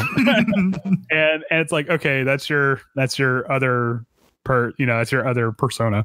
But the infiltration expertise gives them, like I said, it gives them legitimacy. Like this is, they have been living in Waterdeep for X amount of years. Here's their social security card. Here's their driver's license and stuff like that. So it's like up until that point, it's like if anybody catches you, you better talk your way out, because the second they ask for papers, it's gonna go south. So I mean, I can see it being more fun that way. But yeah, I would probably knock it down to like 7th, maybe 6th level. I will say 6. Yeah. I mean, because it's not necessarily game breaking either. It's not like the imposter. No, it's really not. It's really all it is. Like it's just giving your guy an ID. Yeah. It's just a fake ID essentially. At the end of the day, it's just a fake ID. Yeah. Yeah, exactly. So so that's the assassin, and it's a really good class. And here's a word from our sponsor, Boddington's Pub Ale. No, Andrew, we're not sponsored by them. Stop trying. I will not stop.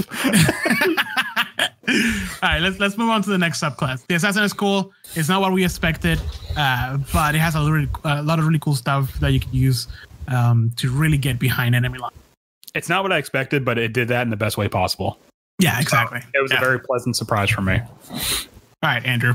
Arcane Trickster. So now we're gonna get into the most wackadoo. Let's make your DM's life a living hell. So the Arcane Trickster. Your rogue gets to cast spells now. Yay! And you have an extra hand. Yeah. So right out the gate. Well, let's go over the spells first because the Mage Hand Ledger Main is next on the list. Oh, sorry. You. So I know it's it's this goddamn Bonington's pub ale. It makes my stomach upset. Don't let them hear this. We need the sponsorship. This stuff tastes terrible.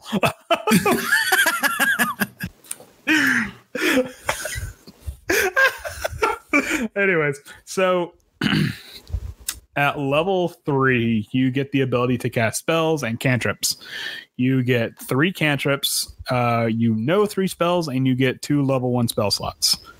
These are going to be based on your intelligence, which because as a rogue, your main stat will be dexterity. That gives you a lot more leeway on what your secondary stat can be. So if you're a thief, it's still going to be dexterity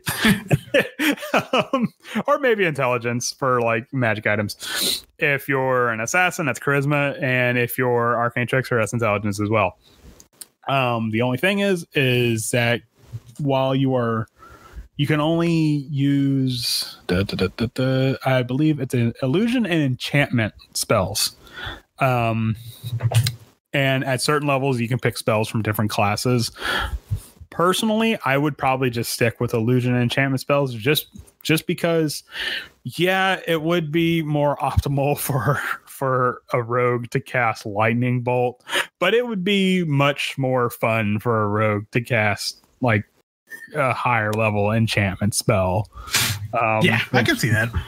Which I'm trying to pull up which spells they can get because there is a way to like sort the your mama. Oh shit! Got him.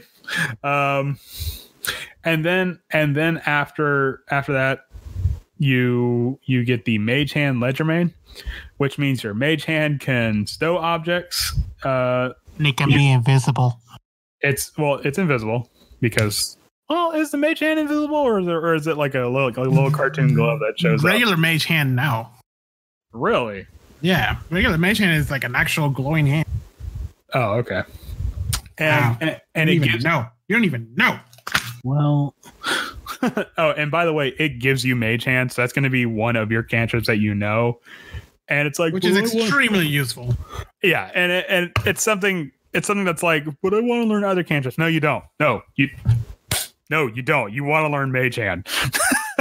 So, and the reason why that is because your Mage Hand is invisible, and you can stow one object the hand is holding in a container worn or carried by another creature. So you can put pocket. You can retrieve an object in a container worn or carried by another creature. Pickpocket. And then you can use your thieves tools to pick locks and disarm traps at a range. Jesus. So it's like that thing is probably trapped. Let's stand 30 feet back because I'm fairly certain there's a glyph of warding on this chest. Let's just be sure. So just everyone stand back, stand behind me. And let me see. Oh, that doesn't help me at all. Hold on. So what spells can we get? 5e enchantment spells because I really want to see what spells they get. Take it away, Jose. Take it away. Say something while I'm talking. Fill the dead air. You can't see me, but I'm dancing. Are you not entertained? I'm sorry. I'm trying. And defining spells faster. I'm trying. We're losing listeners as time goes. It's like sand in our hands. It's slipping through our fingers. All right. Well, so I'm gonna keep going with level 9 then. Magical ambush. Okay, so Damn it. wait, no, yeah, go on. Keep going with magical ambush. All right, so level 9, we get magical ambush, which creatures get disadvantage on saving throws when you are hidden from them and cast a spell. Which, I mean, that's what the wording says. It starts at level 9, and essentially, if they can't see you, they get disadvantage on any saving throws with your spells. Yeah, so just use your stealth. Once again, stay away from everybody and hide. Yeah, and just hit them. Just keep hitting them. Okay, so spells like Friends, that's a cantrip, but the cantrips can be any cantrip. They don't have to be an enchantment cantrip. Bane and Bless, Charm Person. Dissonant Whispers. Oh, by the way, your spell slots only go up to level 4, I believe. Seems like it, yeah. Yeah, which that's okay, because at level 4 you get Confusion. So I mean, that's the ultimate like getaway spell for a thief is Confusion. And then just run away. But yeah, sneak. Hide behind that door. It's sneaking around and using magic to mess with things around you. And then at level 13, we get Versatile Trickster, which lets your hand distract people. Your magic hand. Your mage hand. As a bonus action on your turn, you can designate a creature within 5 feet of the spectral hand created by the spell. Doing so gives you advantage on attack rolls against that creature at the end of the turn. So I just imagine the hand goes behind him and just taps him in the shoulder. And then smacks him across the face harmlessly, and then you stab him in the kidneys. You gotta go for the kidneys, man. So yeah, that's what I'm learning in this episode. Actually, you know what? I just realized this going over to the second time. It only took me like 2 times to figure this out. That creature is going to be getting sneak attack this entire time. Yeah. Which is going to be at level 13, I believe, 6d6 damage. Mm-hmm. Ooh. That is scary. Oof. Ooh, that is scary. But and then and then level 17 you get Spell Thief. I love this. Me too. Like, how do you even do this? Because you are so good at thieving, you can steal the spell from a wizard's brain. How would you even describe this? It would be borderline traumatic for the spellcaster. It'd be like, how did you do that? Yeah. I felt him reach into my mind. I feel violated. And just have the arcane trickster have like the most chaotic like smile, like ha ha. Bet you didn't know I could do that. Finger of death. Okay, so immediately after a creature casts a spell that targets you or includes you in the area of effect, you can use your reaction to force the creature to make a saving throw with its spellcasting ability modifier. The DC equals your spell save DC, which is 8 plus your proficiency bonus plus intelligence, in case you didn't know. On a failed save, you negate the spell's effect against you, and you steal the knowledge of the spell if it's at least a first level and of a level you can cast. So it can't be any higher than a 4. That's okay. For the next 8 hours, you know the spell. You can cast it using your spell slots. The creature can't cast that spell until the 8 hours have passed. Because you stole it. You literally like went into like your fingers went into their meaty brain and plucked out the spell from their filing cabinet in their mind and just they just forgot. I just imagine the spellcaster just like completely losing it. It's like, how the did you do that? I can see that. I can see that being something where it's like you're fighting like a lich. Let's just say you're fighting a lich, and you do that, and your lawful good wizard's like, "That's not cool." You don't fuck with a spellcaster spells. Don't fuck with somebody's mind, man. That's not that. I don't care how many people he's killed. That's not cool. Please don't do that to me. Too far, man. Too far. That's like if I was an arcane trickster, I'd be like, nothing is safe from me. Pretty much. I'm in your mind. No, I'm coughing again. That's the ultimate like disrespect. It is for a spellcaster. Just steal the spell. Like, you're not even a spellcaster. Like, that's the real trick of it. Is that they're not even a spellcaster. Yeah, pretty much. Oh, I'm not gonna knock that being a level 17 spell, because that seems pretty OP. Yeah, for sure. Oh man. Oh gosh. But yeah, that's the Arcane Trickster. That's the one I've been wanting to play for a while too. I love the sorcerer. I can see that being really cool. I can see that being really neat. It's obviously more tuned to a certain thing than like the assassin or the thief is. But yeah, I can, and there's a lot of subclasses that have like a spell casting ability. Like, say, for instance, the fighter has the Eldritch Knight, which uses intelligence, stuff like that, but they're also going to be using strength and constitution and what have you. Whereas, so intelligence for the Eldritch Knight is going to be like third, maybe fourth in line in terms of stats that you're going to be putting points into. But the Arcane Trickster, it's probably going to be like your second highest stat. So it's a much more viable class. In terms of stuff you could just do. So yeah, it's really neat. I actually, when I saw that class, I'm like, oh, come on, wizards. This is just unfair. I mean, I think it's cool as fuck, man. Oh no, it is. It's super cool. It's just, I could see someone's like, oh, I want to play as an Arcane Trickster for the next adventure, and the DM's like, God fucking. All right. Starts starting cold sweat. Every spellcaster is gonna know counterspell. I need this. Yep. Oh man. All right. So that's the last one for the PHP. Ooh, some pretty good classes actually. Just to be the basic book. Bad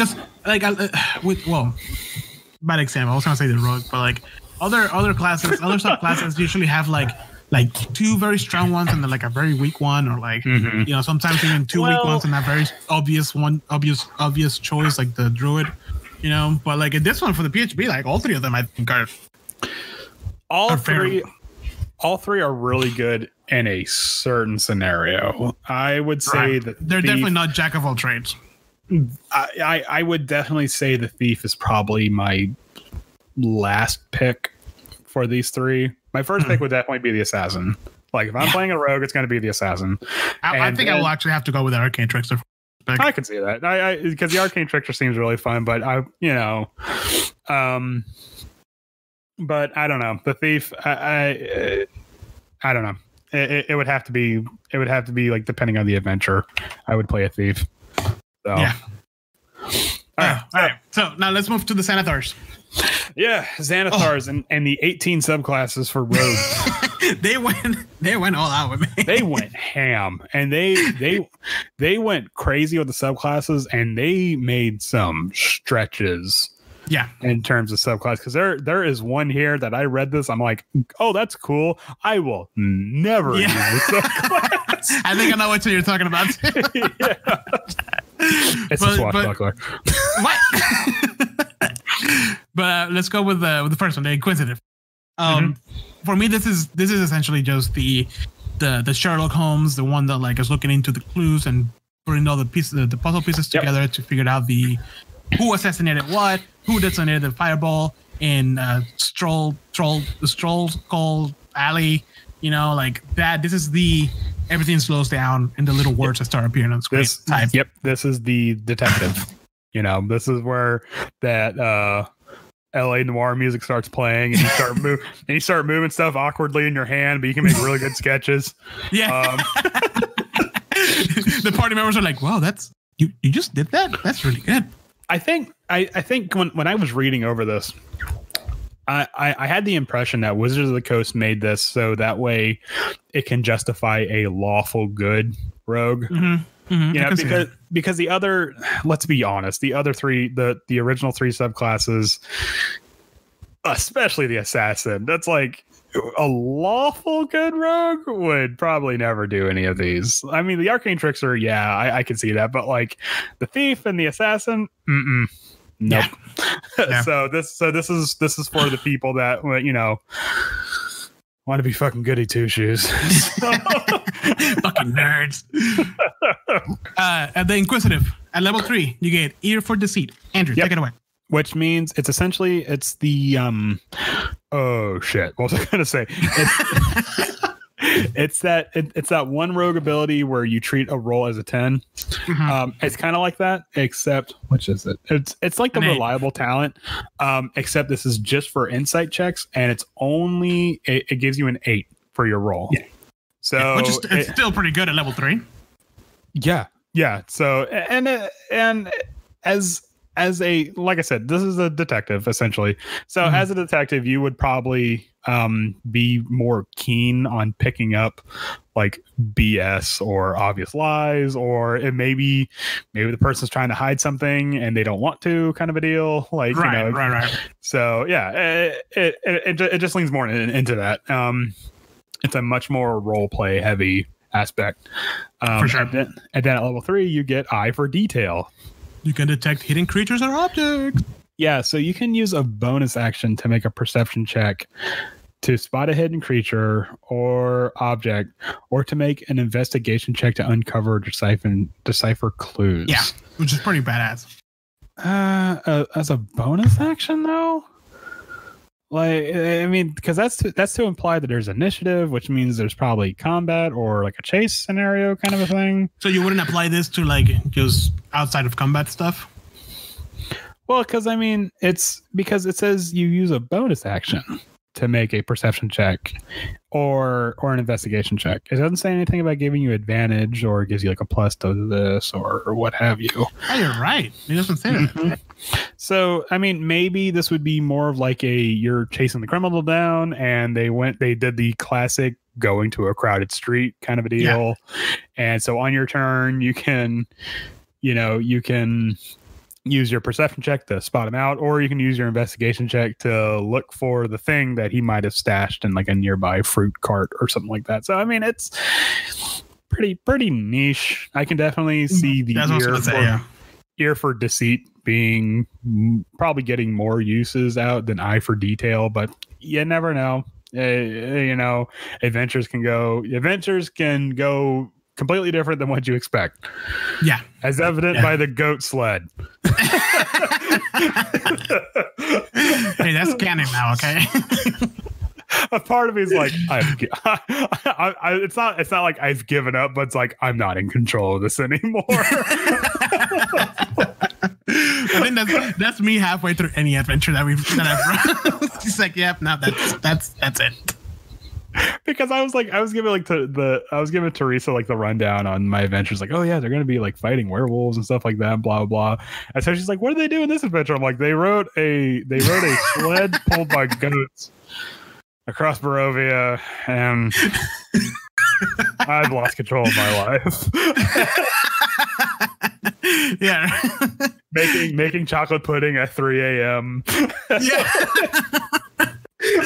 But I'm not saying that's bad. I was just like, you know what? Let's just have fun. Fuck it. I'm tired of being dark and brooding. Let's just have fun. So, oh man. But then it was just really funny how we got from point A to point B. That's all. That's all I was gonna say. We completely like. Like if you told session 1 Andrew there was going to be a goat sled, I'd be okay with it. I'd be like, no, that's fucking dumb. That's not my curse Strahd.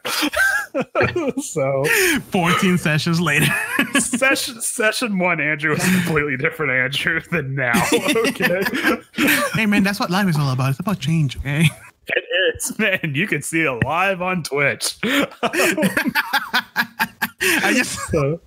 Have you seen that meme of the City Project Red main guy? Yeah. Witcher 1, Witcher 2, Witcher 3. Witcher 1, he's like a normal everyday guy. By Witcher 3, he's like a wizard with like his hair like sticking out and stuff like that. He's like not shaving. He's essentially Rick from Rick and Morty. Like he looks like the kind of guy that would ask you for change because they have to get quote unquote bus fare to get up to like Connecticut or some shit like that.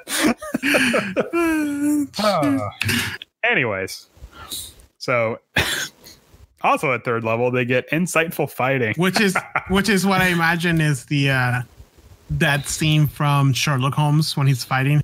Discombobulate. Yeah, discombobulate. Yeah. Have you seen that YouTube video where someone just edits it to where all he says is discombobulate? No. it's just him saying like he's like, and then I'm gonna go for the neck and discombobulate, and then it's gonna throw him off and he'll be discombobulated. I'll try to see if I'll find it and I'll send it to you. But yeah, so this is again, this is at level 3. So this is the combat part of the Inquisitive. As a bonus action, you can make a Wisdom Insight check against a creature you can see that is incapacitated, contested by their Deception check. If you succeed, you can use your sneak attack against that target, even if you don't have advantage on that attack roll, but not if you have disadvantage on it. And the benefit lasts for a minute. So yeah, it's essentially reading your opponent, finding out where their weak spot is, and then just going right between, right past their defenses. It's exactly like the Sherlock Holmes thing. Yeah, which at level 3, I think is pretty fucking useful. Actually, now that I noticed, the Inquisitive at level 3 gets quite a number of stuff. Yeah, 3. Everybody else gets 2. Yeah. Huh. Yeah. It's making up for the eye for detail. Well, the eye of detail. I mean, insightful fighting, you're probably going to be using the most. Ear for deceit will probably be used, I would say, probably 30-40% of the time, depending on the event you're using. Eye for detail, you might use it once, depending on the adventure. And then level 9, we get steady eye. Yep. You have advantage on any perception or investigation check if you move no more than half your speed on the same turn. Which is kind of like the sneak ability from earlier. What's it called? Improved sneak or what? Supreme sneak. Supreme sneak. But spoiling things. So that's pretty good. It makes sense. That this is a very visual rogue archetype. Right. This would actually be very good for like a scout. I'm gonna make a rogue inquisitive, and he's gonna be what? He's gonna be blind and deaf. He's gonna be blind and why? I like a challenge, man. Okay, so then you don't get anything until nothing. You get nothing. All of these have eye or ear in the name. Right, and then at level 13 you get Unerring Eye, which just sense the presence of illusions, shapeshifters, or other that is assigned to disguise. Which again, it's there's really not a better way than if you watch the show Sherlock and how they do like the slow down breakdown that in his mind and how he comes to the conclusions that he does. This is exactly what the skills are. So what the I'm pretty sure they were writing this as they were watching the show. Oh yeah, I mean because that's exactly what the Inquisitive is. I mean, a level 20 rogue is essentially Sherlock Holmes, but I just realized the Inquisitive is the perfect foil for the assassin. Yeah, you're right. Like if for whatever reason your DM is using a DMPC that is a handmade like assassin, the Inquisitive is the person that will break that person down. Like, wait a minute. He'll figure all the things out. Like, I know for a fact that this masked Lord of Waterdeep is left-handed, and yet I saw him use his right hand to sign that, kind of a thing. Yeah. So that's actually pretty neat. This is actually the other side of the coin for the assassin. That makes this a lot cooler in my mind. I agree.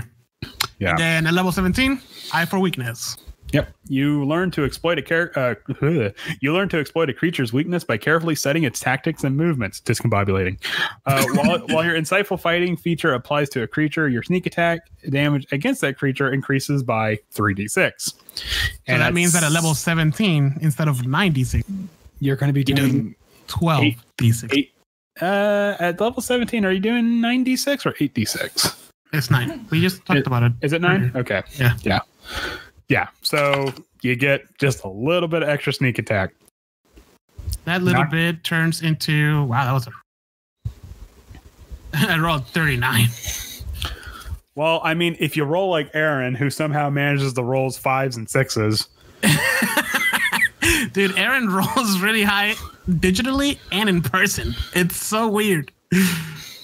Fuck, I wish I had that. All right. So, anyways. So yeah, that's pretty much that's it for the Inquisitive. A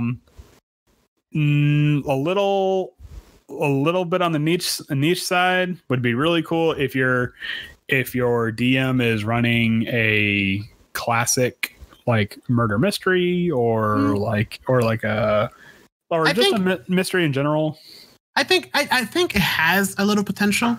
I think it has potential in a lot of different adventures, as long as the player tells the DM like, hey, I want to play this, and like this is what I'm looking for, and then communicates on this adventure type situation. Right. In all reality, even in Tomb of Annihilation, when they were in the city or in the tomb itself, there was a lot of situations where a lot of this stuff would be helpful. Oh yeah, and as a DM, I mean, as a DM, anyways, you should be catering the adventure more towards your players. Yeah, because if you're going to be rigid about it, like that's not fun. Yeah. So yeah, exactly. I would probably create a scenario where everybody gets the chance to shine. So yeah, while you're in the city or you're in a social setting. I don't even think you need to create a scenario. I just think you have to just read the adventure and like emphasize more the, like, hey, the jewel is missing, and people are going crazy. Just emphasize the fact, Inquisitive, this is your time to shine. Like, if you tell me what you want to see, I can play along with it. Right. Yeah. A lot of these, this is a subclass that, the player and the DM just need to communicate, Right. Like, hey, I can do this. So, Yeah. I agree. And as a DM, you should probably be more open to the idea that, your players can do that. So, and be like, oh, the lady says this and she looks like this and Inquisitive, do your thing. Go. Yeah, just have in mind what classes you have, what subclasses you have in your team. Yeah. But yes, so the Inquisitive, I really like it. I feel like I didn't do it. Howard was playing an Inquisitive, right? Right. For Waterdeep, yeah, and I didn't. I fucked that up so bad, dude, because he would have shined there a lot. Well, I mean, there was a lot of. It's not your fault, dude. No, but I'm saying like it's just one of those things. But after the Inquisitive, we get Andrew, your favorite class, subclass, Mastermind. Yeah, the Mastermind. Otherwise, the subclass that I will probably never ever use. And the only reason why I say that is because I like to have a good balance in my classes. Like, I don't want it to be, well, I mean, if it's just combat, that's fine, because role playing requires a lot more, like, thinking outside the box, or, just rolling for stats or what have you. So role playing mechanics to me kind of take they're on the back burner a bit. Yeah. But the Mastermind, from what I've gathered, is like purely role playing. It's not. So, I mean, it's not 100%, but it's like, whew. So let me read the flavor here real quick. The focus is on the Mastermind. Your focus is on people and on the influence and secrets they have. Many spies, countries, and schemers follow this archetype. Courtiers.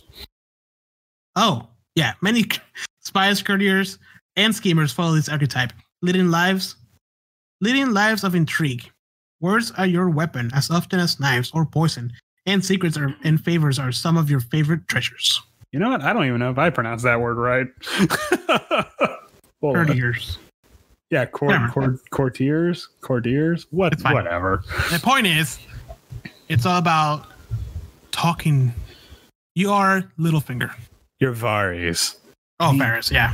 Or no, Littlefinger. Littlefinger was totally a mastermind. Oh yeah. I mean, they were just Varys was like neutral good, and Littlefinger was like fucking chaotic evil. Chaotic evil, yeah. Depending on what season of Game of Thrones you're talking about. Yeah. Went from lawful evil to chaotic evil real fucking quick. Oh, yeah. No, this is the. I mean, it's the mastermind. This is the guy behind the scenes, pulling strings. He's got his little birds or his web kind of a thing. Or whatever the fuck, yeah. Yep, yeah. So, at level 3, you start out with the Master of Intrigue. When you choose his archetype, blah blah blah, you gain proficiency with Disguise Kit, Forgery Kit, and 1 gaming set of your choice. You also learn 2 languages of your choice. Additionally, you can unerringly mimic the speech patterns and accents of a creature you can hear speak for at least 1 minute, enabling you to pass yourself off as a native speaker of that particular land, provided that you know the language. So, yeah, like you said, very like role play, man. Like that's, yeah. This is that scene in Inglourious Bastards where the guy is like, I know you're from Berlin. And I know you're from blah, blah, blah, but I do not know your accent. And he's like, oh, I'm from the mountains. That's why you can't, oh, okay. Yeah. You know, then he fucks it all up by saying 3 the wrong way. By holding 3 fingers the wrong way. Yeah. Fucking 2 fingers and a thumb. And then at last, level 3, you get Master of Tactics. You can use help action as a bonus action. Yep. That's it, right? That's additionally when you use a help action to aid an ally and attacking creature. The target. Oh, so you can do it within 30 feet of you to help somebody within 30 feet rather than 5. So it's like within 30 feet. You're like he follows with his left. Hey, that's pretty helpful, man. It's helpful. Yeah, this is. Like a rogue is already kind of behind the scenes to begin with, but this is much more behind the scenes. Oh yeah. This is like your problem, which is hard to imagine this class like being in the front lines of an adventure. You know? If I would imagine if you're playing a mastermind that's at the front lines, you're doing it wrong. Like I mean by front lines, I don't even mean like fighting front lines. I mean like even like being outside of like the city, adventuring through the jungle. No, God, no. If the second you step outside of the city, you're just like, oh no. The bugbear is like, shut the fuck up. I don't. Oh, you mean I have to walk on dirt like some kind of fucking peasant? Yeah, pretty much. Then level 9, Insightful Manipulator. Yep. So you spend at least 1 minute observing or interacting with another creature outside of combat. You can learn certain information about its capabilities compared to your own. The DM tells you the creature if it's equal, superior, or inferior in regards to 2 of the following characteristics of your choice. Those 2 characteristics are intelligence score, wisdom score, charisma score, class levels, if any. So you pick 2 of those, and the DM can tell you if they are better than you, worse than you, or equal to you in those things. Because the scores that you get to pick out, it's like, okay, how well is this guy at investigating? How well is this guy at, keeping an eye on things? How well is this guy at talking his way out of a situation? And how many levels does this guy have so I could stab him? Yeah. Like, okay, I could have just figured that out by just stabbing him. I mean, again, it's breaking down a character to figure out what they can do, but the things you can find out is it's if the mastermind's in the spotlight, you will probably use this for a role-playing scenario. If you're not in the spotlight and you're using this to like help in combat, you can figure out, hey, this guy has a really bad wisdom score, so hit him with a wisdom saving throw spell, or he has a bad intelligence score, so do this. Very, very like stat wise kind of thing, like very sideline. I actually can't see a mastermind being in combat at all. Like it would be like a weird like that's observer. That's what I was saying. Like how? Like let's move on. So level 13 you get misdirection. You can deflect an attack to another creature within 5 feet of you. It's kind of like the monk, monk skill, which I can't remember right now. So pretty useful because you're kind of in the background figuring out the battle, what's happening, and trying to help everybody else. And then some goblin or whatever manages to sneak towards you, and then it hits you, and then you just deflect it. Right. Yep. You use your reaction to deflect that attack. But it's a level 13. Mm-hmm. You have more chances of getting attacked early on than later. Well, I don't know. Whatever. The point is, okay, cool. I can deflect an attack. Yeah. Yep. Great. And then at level 17, you get Soul of Deceit. Yep. Which your thoughts cannot be read by telepathy or any means unless you allow it. You can present false thoughts by succeeding on a charisma deception check, contested by the mind reader's insight check. Additionally, no matter what you say, magic that would determine if you're telling the truth indicates that you're being truthful if you choose so, and you cannot be compelled to tell the truth by magic. So at level 17, you're immune to Zone of Truth, which is all right. I mean, cool. Man, that first one though, when's that going to come up? I can remember like one time in Waterdeep that the lady had mind read or what the hell it's called, but like at level 7, I don't know, dude. It's like you said, I think this is a specific class for a very role play heavy table. There is a certain person who encompasses a very small percentage of players.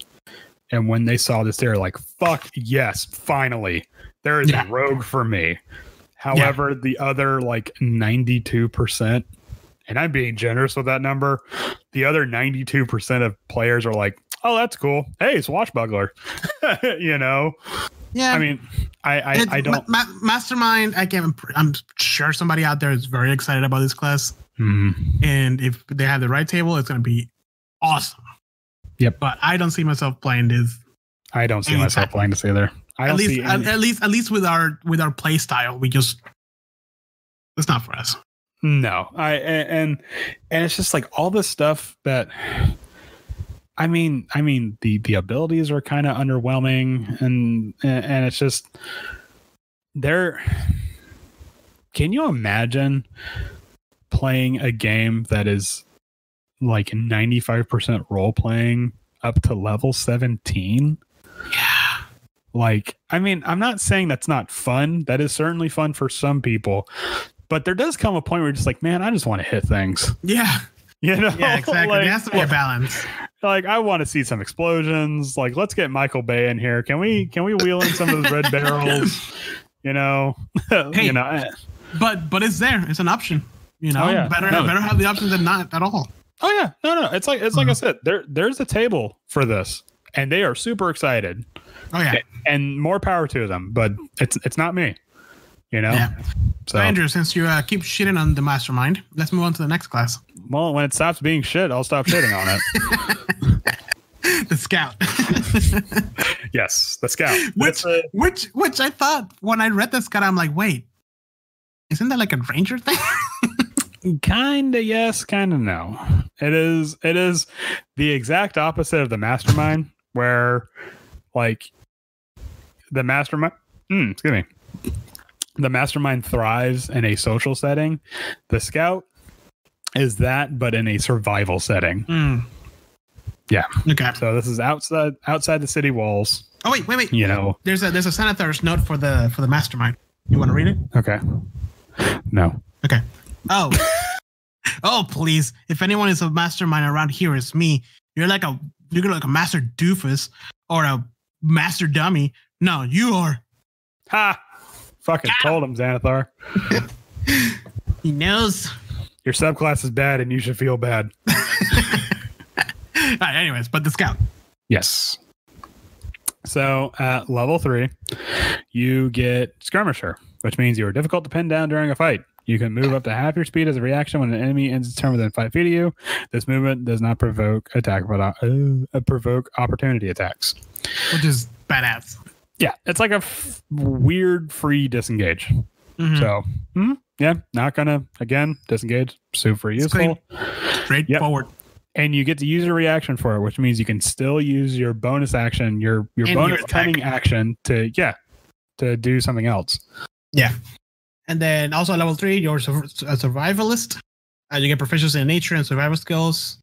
I'm sorry, the the proficiency for your nature and survival skills are doubled. Well, you also gain proficiency in nature and survival, and while you have those proficiencies, they're doubled. Yeah. So, again, thrive on the outside. Yeah. Yep. This would be the guy that, I mean, it says it in the name. It's a scout. So this would be the guy that's like, hey, we need to find a place to sleep for the night because it's going to rain or some shit. So, like, find us a cave. Like, okay, sure. You know. And then at level 9, superior mobility. Yep. Your walking speed increases by 10. And if you have a climbing or swimming speed, that also increases by 10 as well. Yeah, which is pretty awesome. Yeah. Not going to knock an extra 10 feet, especially if you're playing like a... Are you okay? Yeah, I forgot the name of the cat creature. Tabaxi? That's what it is, Tabaxi. I was thinking Khajiit. I'm like, no, that's Skyrim. Don't say it. So, yeah. And no, I was actually going to say if you're a monk, but I'm like, wait, no, we're talking about rogues. You don't get that extra 10 feet if you're a rogue and a monk. Maybe. So, yeah. An ambush master. You have advantage on initiative, and also a creature that you hit now has advantage on attack against. Let's see. In addition, the first creature hit during the first round of combat becomes easy. Attack rolls against that target have advantage until the start of your next turn. Oh, that's actually pretty neat. Yeah. So so you gain you get advantage on initiative rolls. I'm not going to knock that. That's always handy for sure. So that's going to put you much higher up on the initiative rolls ideally, and then you say, hey, this guy is the target, so everybody gets a advantage on that guy for the next round. Wow, that's cool. I can that's definitely a very level 13 like thing. Like I'm totally okay with that being a level 13. Yeah, I mean, you're the scout. You know what's coming. That's your whole job. So you should have advantage on initiative. Yeah, and this is, I can see the scout being the guy that's like just off the trail, and the enemy armies like marching down the road, and the captain's up front, and you're like, all right, plug this dude, and you just you just jump out from the bushes, knives drawn and stuff like that. And I don't know if you do that. That sounds like suicide, but. But it worked. But it could work. You never know. You gotta throw it at the wall, see what sticks. All right. Then level 17, sudden strike. Yep. If you take an attack action on your turn, you can make one additional attack as a bonus action. This attack can benefit from sneak attack, even if you've already used it in this turn. But you can't use your sneak attack against the same target more than once in a turn. So it's time to spread the love when it comes to that sneak attack damage. Which is, I mean, that's pretty great.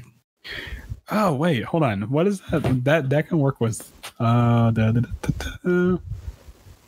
mind. I was thinking of something from another rogue archetype. I was confusing that with another thing from a rogue archetype. I'm like, wait, compared with couple with that, would be really broken. I'm like, yeah, it would be broken because you're using two different subclasses. Is it Death Strike? Is that what you were thinking about? Probably. Yeah. So. Yeah, so that's again, pretty bad. So essentially, the scout is like, you're up ahead, you know what's coming, and then you essentially, and then you jump in the fray, and then you just hit things. Move away from them. Scout is. It feels like a weirdly safe choice so far out of all the ones in Xanathar's. It's like this is the most like vanilla. Normal. Yeah. So I mean, it's fine. It's a good class. Like, I mean, Thief is vanilla, Scout is vanilla bean. So it has like those little black spots in it. Yeah. It's a little bit more flavorful, but it's still vanilla. Yeah, it's still vanilla though, but there's just more vanilla in there. We put 40% more vanilla in this. So all right, Andrew. Now the next one is the one that everybody wanted. This is the one people were clamoring for this. They're like swashbuckler. Yeah, when it came out in Xanathar's. And there's a reason that we'll get to. So you have the mastermind, which is fucking useless in combat. The swashbuckler is the exact opposite of that. The swashbuckler is... Yep. Ting, ting, ting, ting. Ting, ting, ting, ting.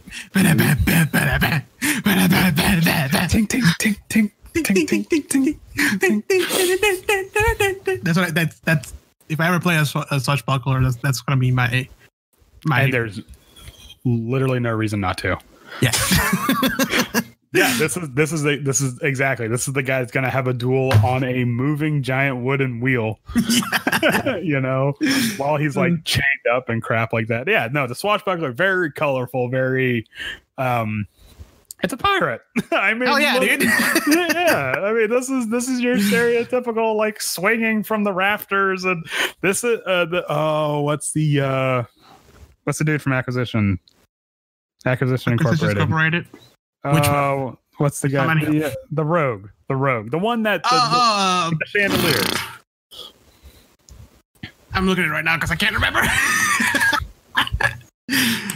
But yeah, this is him. This is the guy that would, cut the rope for the chandelier and ride the rope on the way up. And this guy sees a bar fight as fun practice.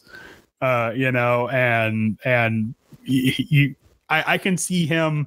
Viari, that's what it is. And I can see him dancing on the rails of a ship while also sword fighting, Yeah, very colorful, very fun class. So what do we get? Well, all right. Calm down, Eager McBeaver. So at third level, you get fancy footwork, which means you learn how to land a strike and then slip away without reprisal. During your turn, if you make a melee attack against a creature, that creature can't make opportunity attacks against you for the rest of your turn. It's a actual free disengage. Yep. That is the swashbuckler way. And it feels like a weird, I feel like this should have been like a Drunken Master thing too. Can the Drunken Master do that? Yeah, the Drunken, not I don't think it's like an actual disengage. I think they get disadvantage on attack of opportunity of attacks.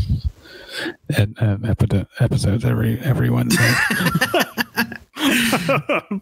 Yeah, no, yeah. And I could see this being. It's not so much the fact that they are doing this to not get hit. They are doing this to piss off their enemies. Yep, exactly. Oh, man. Get them riled up. I would love to see a swashbuckler in Ghost of Salt Marsh. And now we're going to get to the thing that breaks the swashbuckler. What are you talking about? It doesn't break it. This thing is busted. Okay, let's get into it. Rakish. Okay, you know what? Let's have you read Rakish Audacity. Okay, all right. So Rakish Audacity. You get bonus, so your initiative equal to charisma to your charisma's modifier. Okay. And you also gain sneak attack, even if there isn't another creature 5 feet of that creature. So it says you gain your sneak attack. I love how it says you can give yourself a bonus. It doesn't say like you gain a bonus. You give yourself a bonus. Yeah. Hey, you know what? Give yourself that bonus. You've earned it. Yeah. So you don't need advantage on an attack roll to use your sneak attack against the creature if you are within 5 feet of it, and no other creatures around it. So yeah. So you don't have to worry about flanking. Yeah. Or have an advantage. You can just have sneak attack. And you don't have disadvantage. All the other rules for sneak attack still apply to you. All the other rules that it's talking about means you have to use a finesse weapon or a ranged weapon. Which, if you're a swashbuckler, why are you not using a rapier? Yeah, or why are you not using a rapier or at least a scimitar? Right, at the very least. Oh, my swashbuckler is gonna have a short sword. No, it's gonna have a rapier. No, but my short sword is passed on to the phone. I don't give a fuck what your short sword came from. Yeah, and so that's all the other rules that sneak attack apply to. So literally, that means all of your attacks get sneak attack damage. Yep. All of your attacks get sneak. You are doing so much damage. And you have fancy work too. I mean, fancy footwork. So you can just move around. Pretty much as you please. If you're smart about it, you're never gonna. At third level. I mean, I would love to play as a swashbuckler. It would be hell for a DM to have a swashbuckler. All right, hold on. Well, just so you know, if you run or if Heather runs, I am playing a swashbuckler. I'm playing a swashbuckler too. We could be we could be swashbuckler bros. Hell yeah, dude. We need to have a name like what's it? Like a name that plays off each other. Oh, fuck. I just imagine whatever.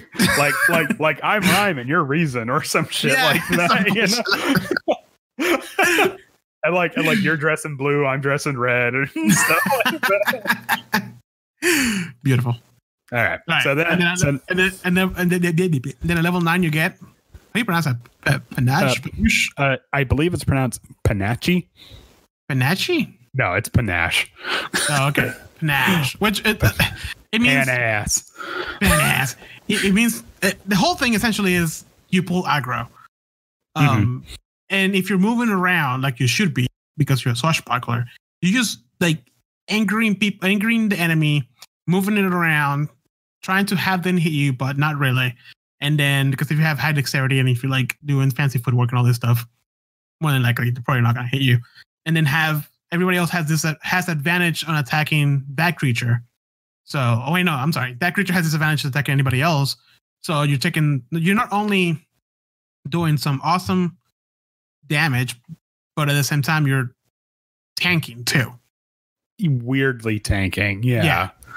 I mean, because they can still make hits against you. Right. You at this point you would have uncanny dodge. I get it. You would have uncanny dodge and probably evasion at this point, right? Yeah, you would also have evasion. So I mean, you can take some of the hits, but you would really rely on. Remember, you also have probably just your dexterity at this point. I mean, because you hear me? And yeah, exactly. Fuck, I totally forgot about cunning action. Shit. Dude, cunning action is the unsung hero of the road. It really is, man. It does not get enough of the spotlight. Anyway, so going back to Thieves Cant. No, Andrew, stop. What was I gonna say? Yeah, swashbuckler. It's not a perfect frontline fighter, but it is much more oriented towards the front line. Like if a swashbuckler gets in a fight, it can hold its own depending on who it's fighting. You're not just going to the front of the line, you're going to the middle of the line, the back of the line, the side of the line, and everybody do the claps.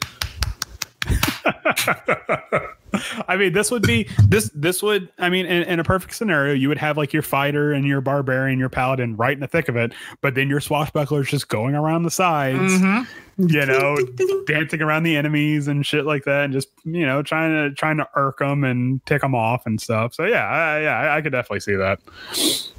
And then level 13, you get Elegant Maneuver.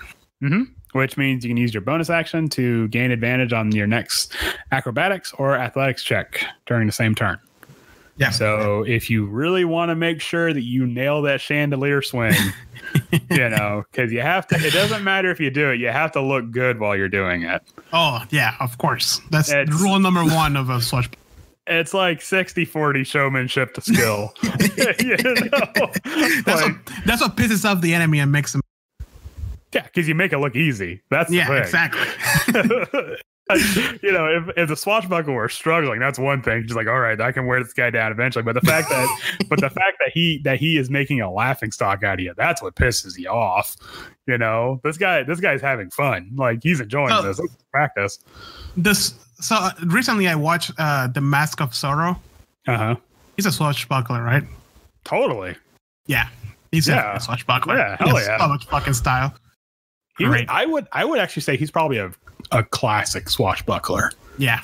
Like, obviously the name swashbuckler conjures up images of pirates and stuff like that. But I would say, yeah, Zorro, Nightcrawler. Nightcrawler is a swashbuckler. Yeah. I mean, obviously he's got some magic shit going on there, but yeah, a little bit of arcane tricks are going on. Yeah, right. A swashbuckler that kind of dips in the Shadow Monk. Yeah, there you go. So yeah, no, Zorro, yeah, 100% swashbuckler. And then level 17, Wesley from Princess Bride. Oh yeah, duh. Yeah, there's a swashbuckler. He said he's a knockoff Sorrow, anyways. Yeah, pretty much. So, anyways, yeah, level 17. Master Duelist. Yep. Once again, you give yourself advantage. Hey, give yourself that advantage. You've earned it. If you miss an attack roll, you can roll it again with advantage. Mm-hmm. And then, and you can't use that. This class is bomb. This class is broken. This class is great. Oh, man. This class is, you know what? Let's just give the DM a headache.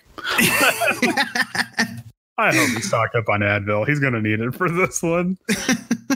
But no, the Swashbuckler is, like I said, I mean, why wouldn't you play the Swashbuckler? Yeah. You know, it's just the most fun. It sounds so fun. You know? And I mean,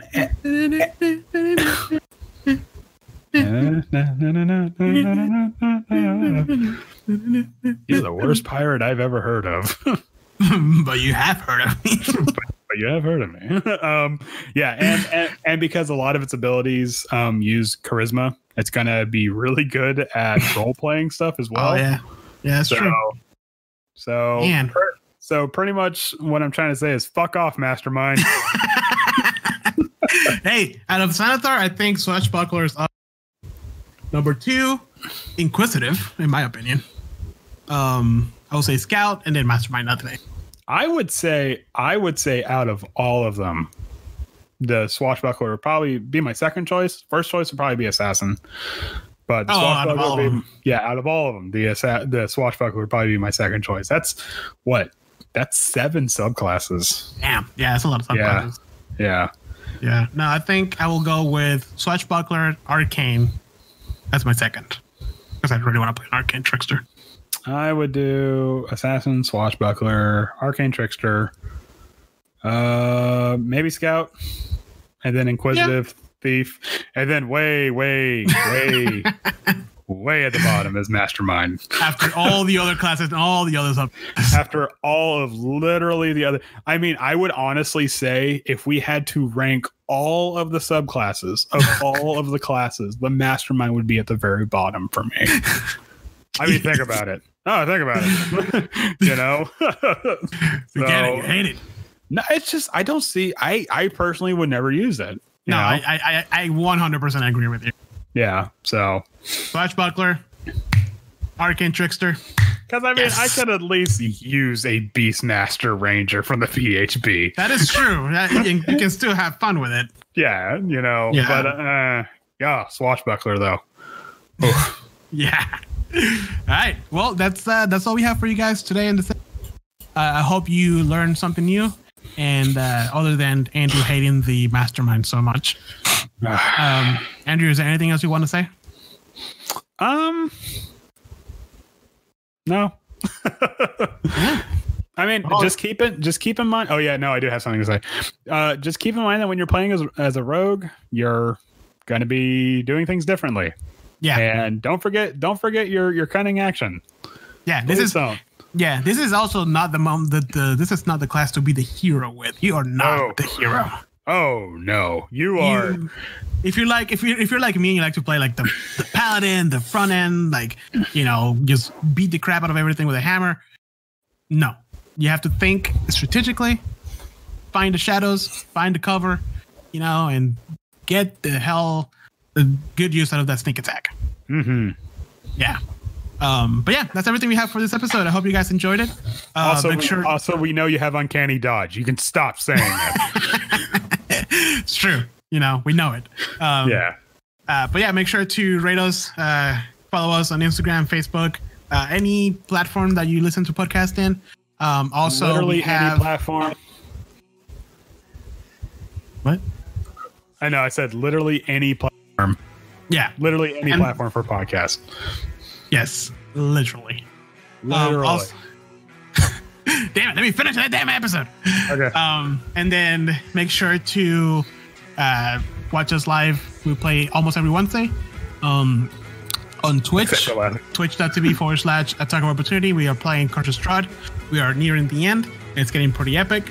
Our group is a lot of fun, and make sure to tune in and watch us. Leave us a comment. Chat with us. We'll do our best to not derail the campaign with And you're and currently you're right now up on a very chilly mountain. Very, very cold mountain. It's cold. Yeah. So thank you for joining us, and I hope you guys are keeping safe. Coronavirus stuff that's going on. Wash your hands. Wash your hands. Stay inside. Play online, but not on Wednesdays because you overwhelmed Roll20 and we can't play. Yeah. Stop. Stop that shit. Knock that shit out. But yeah. You'll have a great rest of your week and keep on playing. I need Roll20 more than you do. Don't be greedy. No. All right. See you guys next week or next week from now on. Yeah. Bye. Okay. Bye.